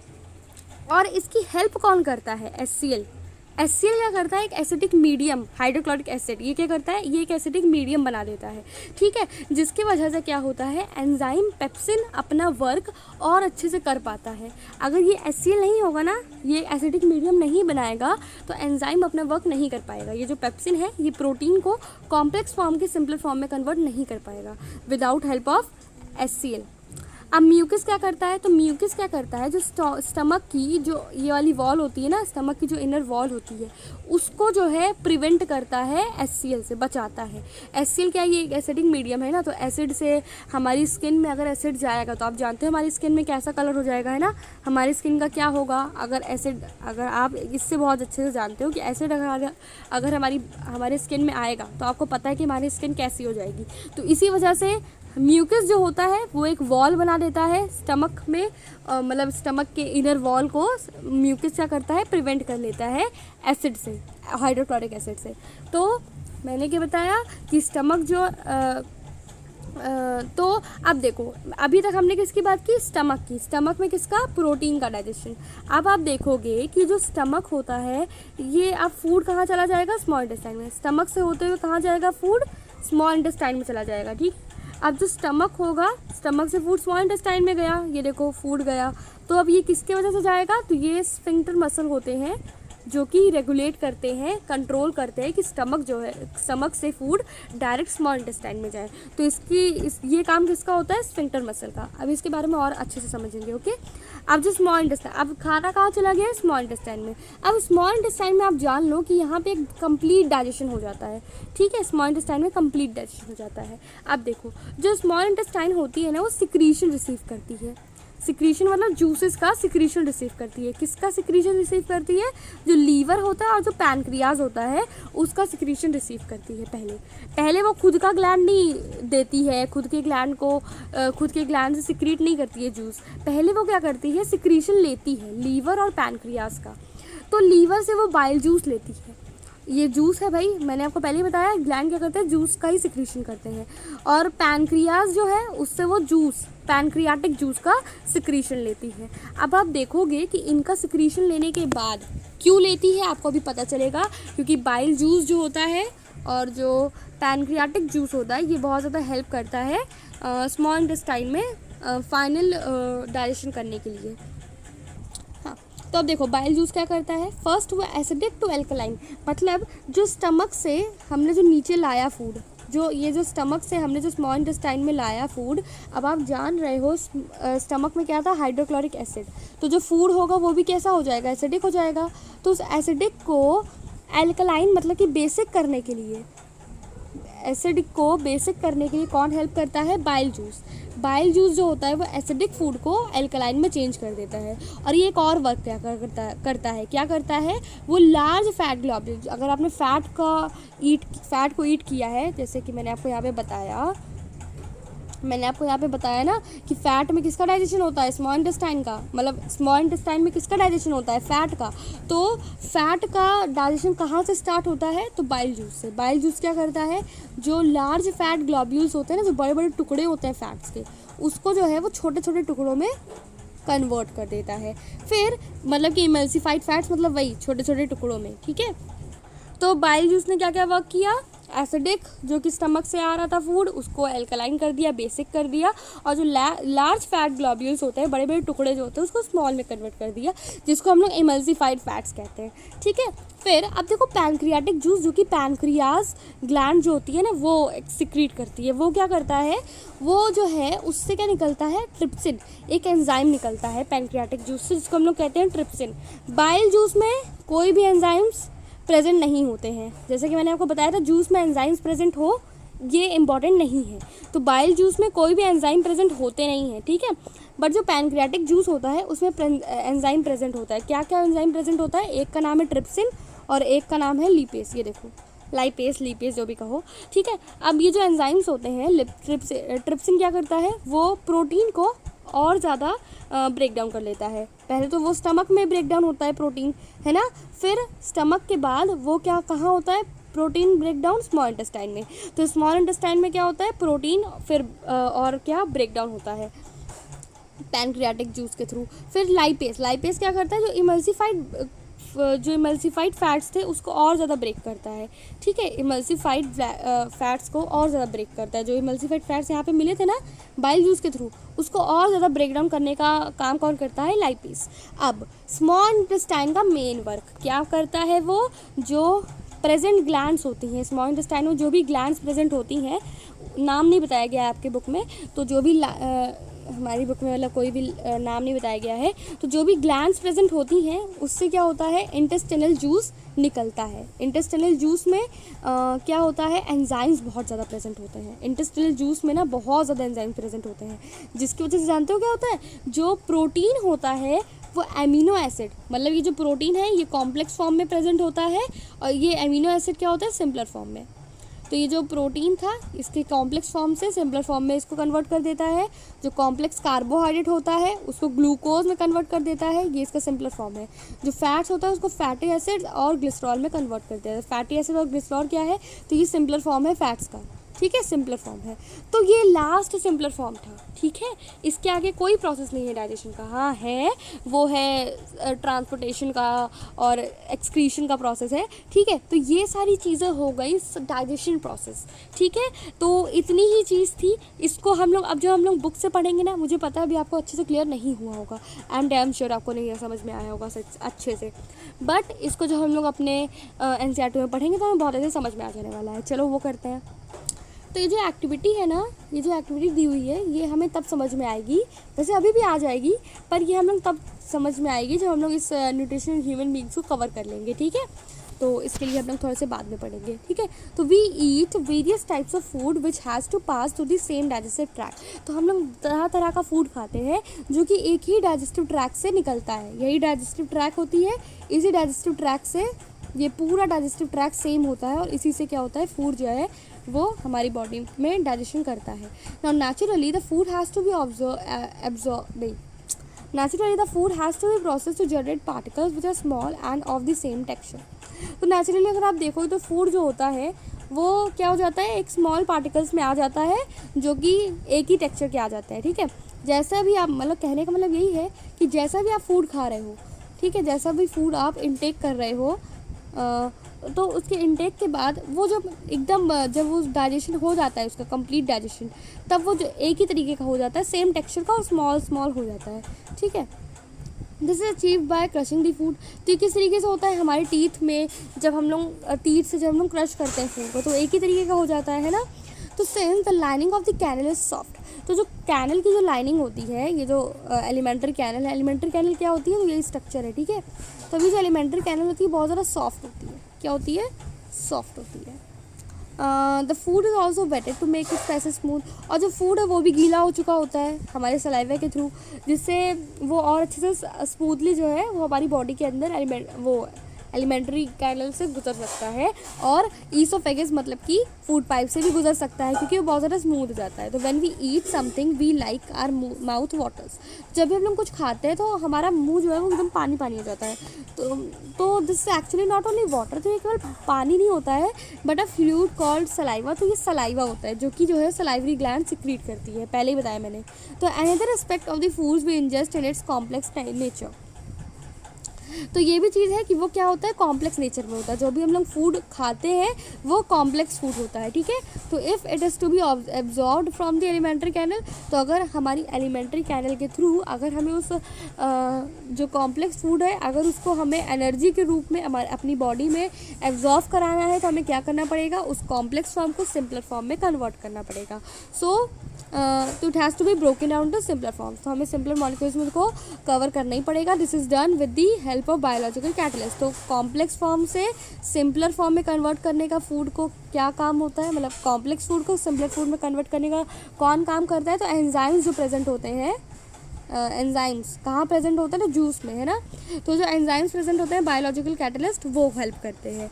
अब जो सलाइवा होता है उसमें एक एंजाइम प्रेजेंट होता है, ये जूस है, इसमें क्या प्रेजेंट होता है, salivary amylase that breaks down starch which is a complex molecule to give simpler sugar. तो वो क्या करता है, जो स्टार्च होता है, मैंने पहले बताया ना कार्बोहाइड्रेट का जो कॉम्प्लेक्स फॉर्म है उसको स्टार्च कहते हैं, और माउथ में उसका सिंपलर फॉर्म क्या हो जाता है, शुगर, सिंपल शुगर। तो वो क्या करता है, कॉम्प्लेक्स मॉलिक्यूल को सिंपल शुगर में कन्वर्ट कर देता है, स्टार्च को सिंपल शुगर में कन्वर्ट कर देता है। अब जो फूड होता है इस मिक्स थॉरली विद सलाइवा, जो फूड है वो सलाइवा के थ्रू एकदम मिक्स हो जाता है and moved around the mouth while chewing by the muscular tongue. तो अपनी टंग से जब हम उसको च्यू कर लेते हैं, चबा लेते हैं, तो वो क्या चला जाता है, वो पूरे अपने हमारे पूरे माउथ में क्या करने लग जाता है, मूव करने लग जाता है। उसके बाद वो हमारी ईसोफेगस से होके, ये ईसोफेगस आप जानते होंगे ये फूड पाइप होती है, ठीक है, इससे जाके नीचे जाता है। तो is necessary to move the food in a regulated manner, तो फूड को मूव कराना एक कंट्रोल्ड मैनर में ये बहुत ज़्यादा ज़रूरी है along the digestive tube so that it can be processed properly in each part। तो हर एक पार्ट में ये फूड जा सके तो इस चीज़ के लिए एक रेगुलेटेड मैनर से इसको प्रोसेस करना चाहिए, मतलब एक कंट्रोल्ड मैनर से करना चाहिए। तो जो लाइनिंग होती है कैनल की उसमें मसल्स होता है that contract automatically in order to push the food forward, these peristaltic movement occur all along the गट।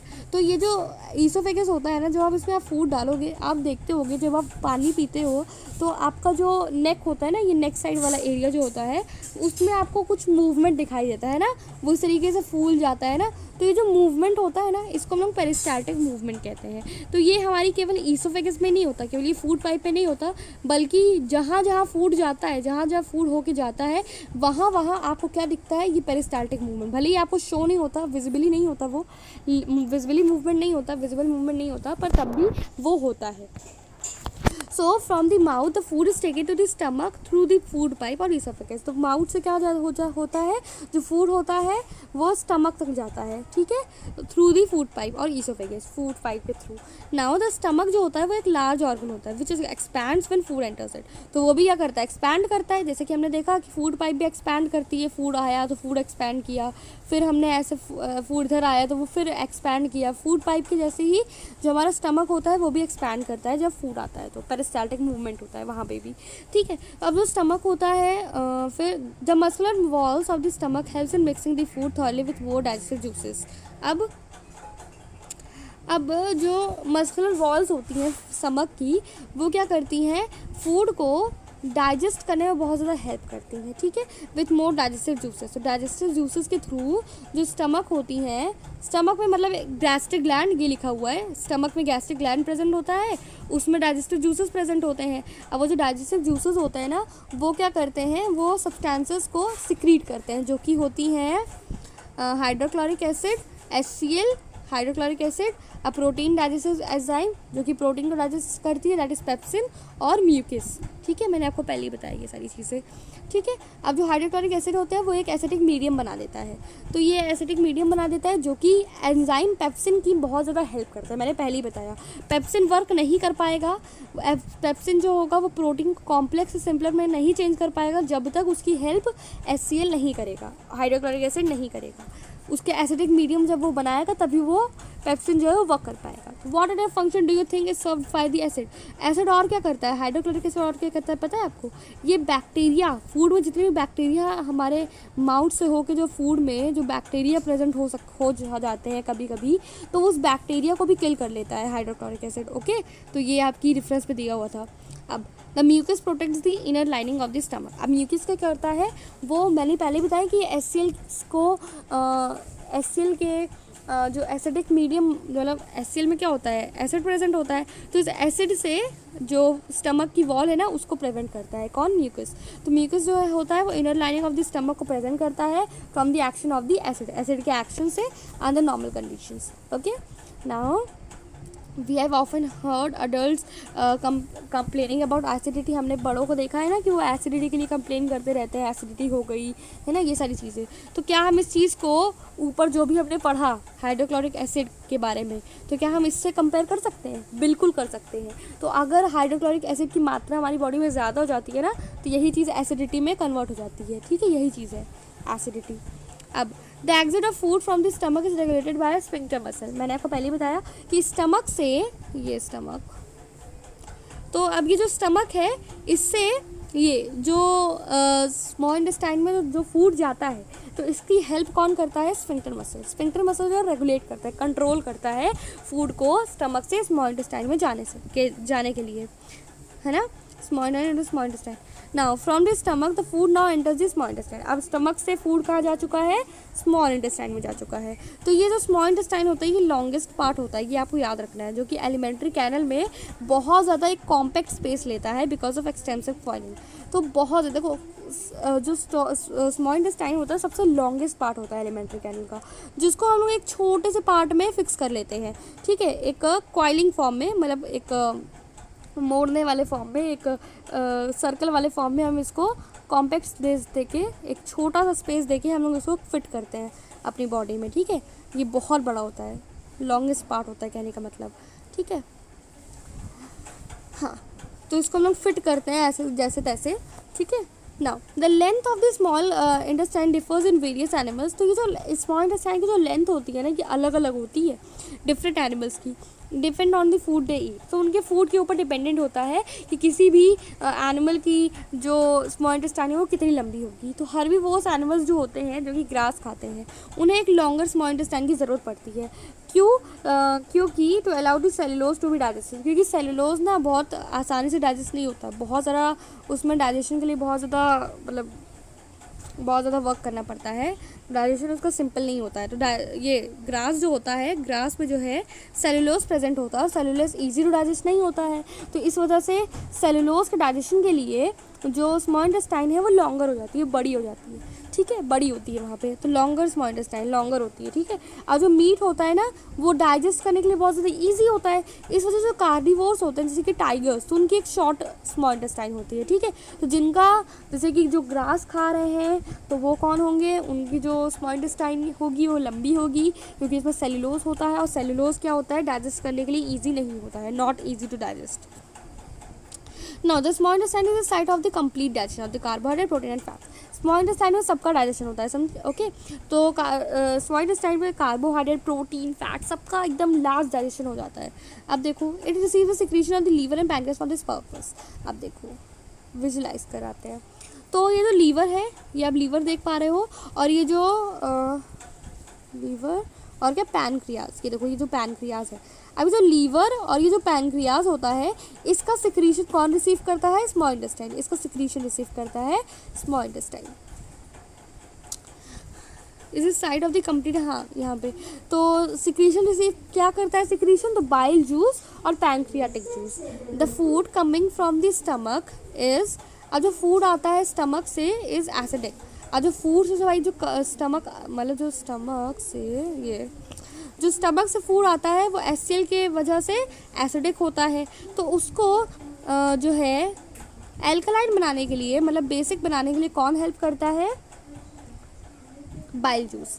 ठीक है, यहाँ पे, हाँ, तो जो फूड आता है स्टमक से वो एसिडिक होता है और उसको एल्कलाइन बनाना बहुत ज़्यादा ज़रूरी है। तो ये कौन हेल्प?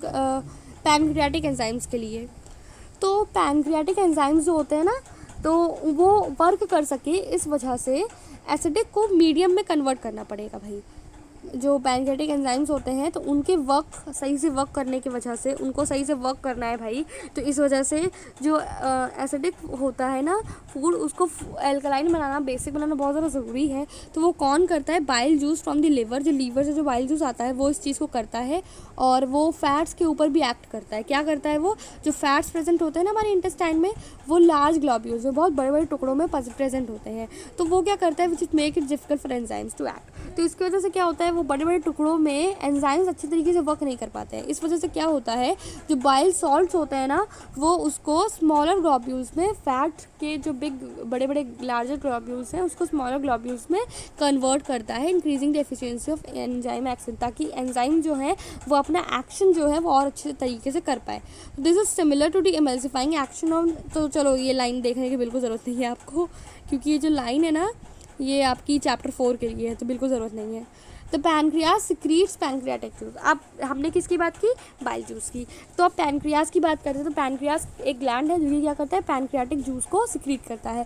पैनक्रियाटिक जूस में एंजाइम प्रेजेंट होते हैं। क्या? ट्रिप्सिन।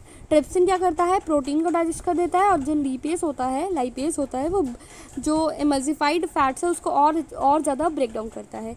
ठीक है। अब जो वॉल्स होती है स्मॉल इंटेस्टाइन की, उसमें क्या होता है? ग्लैंड्स प्रेजेंट होते हैं। ठीक है। स्मॉल इंटेस्टाइन की वॉल्स में भी अब ग्लैंड प्रेजेंट होते हैं जो क्या करते हैं? इंटेस्टाइनल जूस को सिक्रीट करते हैं। अब जो एंजाइम्स प्रेजेंट होते हैं उसमें बहुत सारे एंजाइम्स प्रेजेंट होते हैं। ठीक है। इंटेस्टाइनल जूस में, अब जिसमें प्रेजेंट होता है ना एंजाइम्स, वो क्या करते हैं? प्रोटीन को अमीनो एसिड में, कॉम्प्लेक्स कार्बोहाइड्रेट ग्लूकोज में, फैट्स को फैटी एसिड और ग्लिसरॉल में। तो ये फाइनल डाइजेशन होता है। ठीक है। ये एकदम सिंपलर फॉर्म में फूड डाइजेस्ट हो चुका है फाइनली। ठीक है। अब देखो डाइजेस्टेड फूड जो होता है, अब taken up by the walls of the intestine. अब उसको जो है इंटेस्टाइन की, जो स्मॉल इंटेस्टाइन की जो वॉल्स होती हैं वो एब्जॉर्व करती हैं। जो इनर लाइनिंग होती है स्मॉल इंटेस्टाइन की, numerous finger like projection called villi. अब वो क्या होता है ना, जो स्मॉल इंटेस्टाइन की जो लाइनिंग होती है, जैसे कि इस तरीके का स्मॉल इंटेस्टाइन होता है ना, तो इसकी जो लाइनिंग होती है ना, ये जो इनर लाइनिंग होती है वो किस तरीके की होती है? वो एक फिंगर लाइक स्ट्रक्चर बनाती है। आप इसको गूगल में देख लेना, ये एक फिंगर लाइक स्ट्रक्चर बना देती है जिसको हम लोग विली कहते हैं, जो कि क्या करती है? सरफेस एरिया बढ़ा देती है स्मॉल इंटेस्टाइन का, ताकि एब्जॉर्प्शन हो सके। तो एब्जॉर्प्शन हो सके, एनर्जी एब्जॉर्ब कर पाए हम लोग उस फूड से, तो इस वजह से जो विली होती है ना वो स्मॉल इंटेस्टाइन की सरफेस एरिया को बढ़ा देती है। तो विली जो होती है वो richly supplied with blood vessels which take the absorb food to each and every cell of the body. तो विली क्या करती है? पूरे जो हमारी पूरी बॉडी है उसमें जितने भी सेल्स हैं सब में ये जो एनर्जी होता है उसको उस एब्जॉर्ब फूड को, मतलब उस एब्जॉर्ब फूड को पूरी की पूरी बॉडी में डाल देती है। तो हमने क्या देखा? विली जो होती है वो एक फिंगर लाइक स्ट्रक्चर होती है। ठीक है। जो कि जो है वो वॉल्स में प्रेजेंट होती है, इस तरीके का होता है। ठीक है।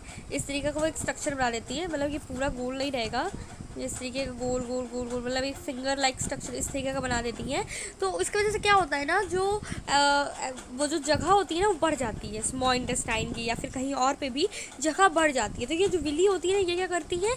जो फूड होता है ना वो उसको हर एक सेल में, बॉडी के हर एक सेल में पहुंचा देती है, जिससे क्या होता है? Where it is utilize for obtaining energy. तो वहाँ पे यूटिलाइज, मतलब एनर्जी यूटिलाइज कर लेती है, मतलब एनर्जी फिर वहाँ से उस एब्जॉर्ब फूड से एनर्जी आ जाती है, बिल्डिंग अप न्यू टिश्यूज़। उससे क्या होता है? न्यू टिश्यूज़ भी बिल्ड हो सकते हैं। अब अगर भाई एनर्जी आ गई है तो अब मेंटेनेंस प्रोसेस हो पाएगा। मेंटेनेंस प्रोसेस में क्या होगा? जो टिश्यूज़ होंगी वो कुछ नई टिश्यूज़ बनेंगी, या फिर ऐसा हो सकता है कि जो ओल्ड टिश्यूज़ हैं वो रिपेयर हो। ठीक है। तो यही चीज़ होगी अब एनर्जी जब आ गई तो। अब जो अनअब्जॉर्ब फूड होगा उसको क्या कर लिया जाता है? लार्ज इंटेस्टाइन में डाल दिया जाता है। Wet is walls absorb more water from this material. तो वहाँ पे क्या होता है? लार्ज इंटेस्टाइन में जो है उस मटेरियल, वो जो मटेरियल होता है ना, जो अनअब्जॉर्ब मटेरियल होता है, जो अनअब्जॉर्ब फूड होता है, जो हमारी बॉडी को नहीं चाहिए होता है, तो वो जो है लार्ज इंटेस्टाइन में भेज दिया जाता है। और लार्ज इंटेस्टाइन में क्या होता है? उस अनअब्जॉर्ब फूड में से जितना भी वाटर है उसको एब्जॉर्ब कर लेता है। लार्ज इंटेस्टाइन की वॉल जो है उस वाटर को वो क्या कर लेती है? एब्जॉर्ब कर लेती है। अब जो रेस्ट ऑफ द मटेरियल है जिसमें वाटर नहीं है वो क्या होता है? बॉडी से चला जाता है एनस के थ्रू। अब जो एग्जिट होता है इस वेस्ट मटेरियल का, इसको एनस स्फिंक्टर जो है वो रेगुलेट, मतलब कि कंट्रोल करती है। ठीक है। तो ये प्रोसेस आप देख लो कि ये लार्ज इंटेस्टाइन में ये भेज दिया जाता है। लार्ज इंटेस्टाइन में क्या होता है, वो जो अनडाइजेस्टेड मटेरियल होता है उसमें वाटर वो क्या कर लेती है, एब्जॉर्ब कर लेती है। अब वो जो सूखा मटेरियल है वो जो है वो चला जाता है एनस में और एनस के थ्रू बाहर। तो we have discuss this all. अब डेंटल कैरीज जो है मोर टू नो में, और आगे का जो है वो हम लोग आगे करेंगे। कि एक्टिविटी मैंने बताया था कि लास्ट में छोड़ूंगी। देखो इस एक्टिविटी में कुछ नहीं था, हमें एक 1 मिलीलीटर स्टार सॉल्यूशन लेना है इन 2 टेस्ट ट्यूब्स। 2 टेस्ट ट्यूब हमने ली, 1% दोनों में स्टार सॉल्यूशन ले लिया, ठीक है। ए एंड बी दोनों में, ये ए है समझ लो और ये बी है, बी का, ठीक है।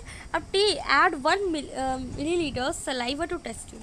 अब हमें क्या करना है, सलाइवा अपने मुंह की थूक जो है उसमें डालनी है ए टेस्ट ट्यूब में, एंड लीव वो test tube and undisturb for 20 to 30 minutes. तो इसमें क्या है, स्टार सॉल्यूशन है दोनों में और हमने एक में सलाइवा डाल दिया है।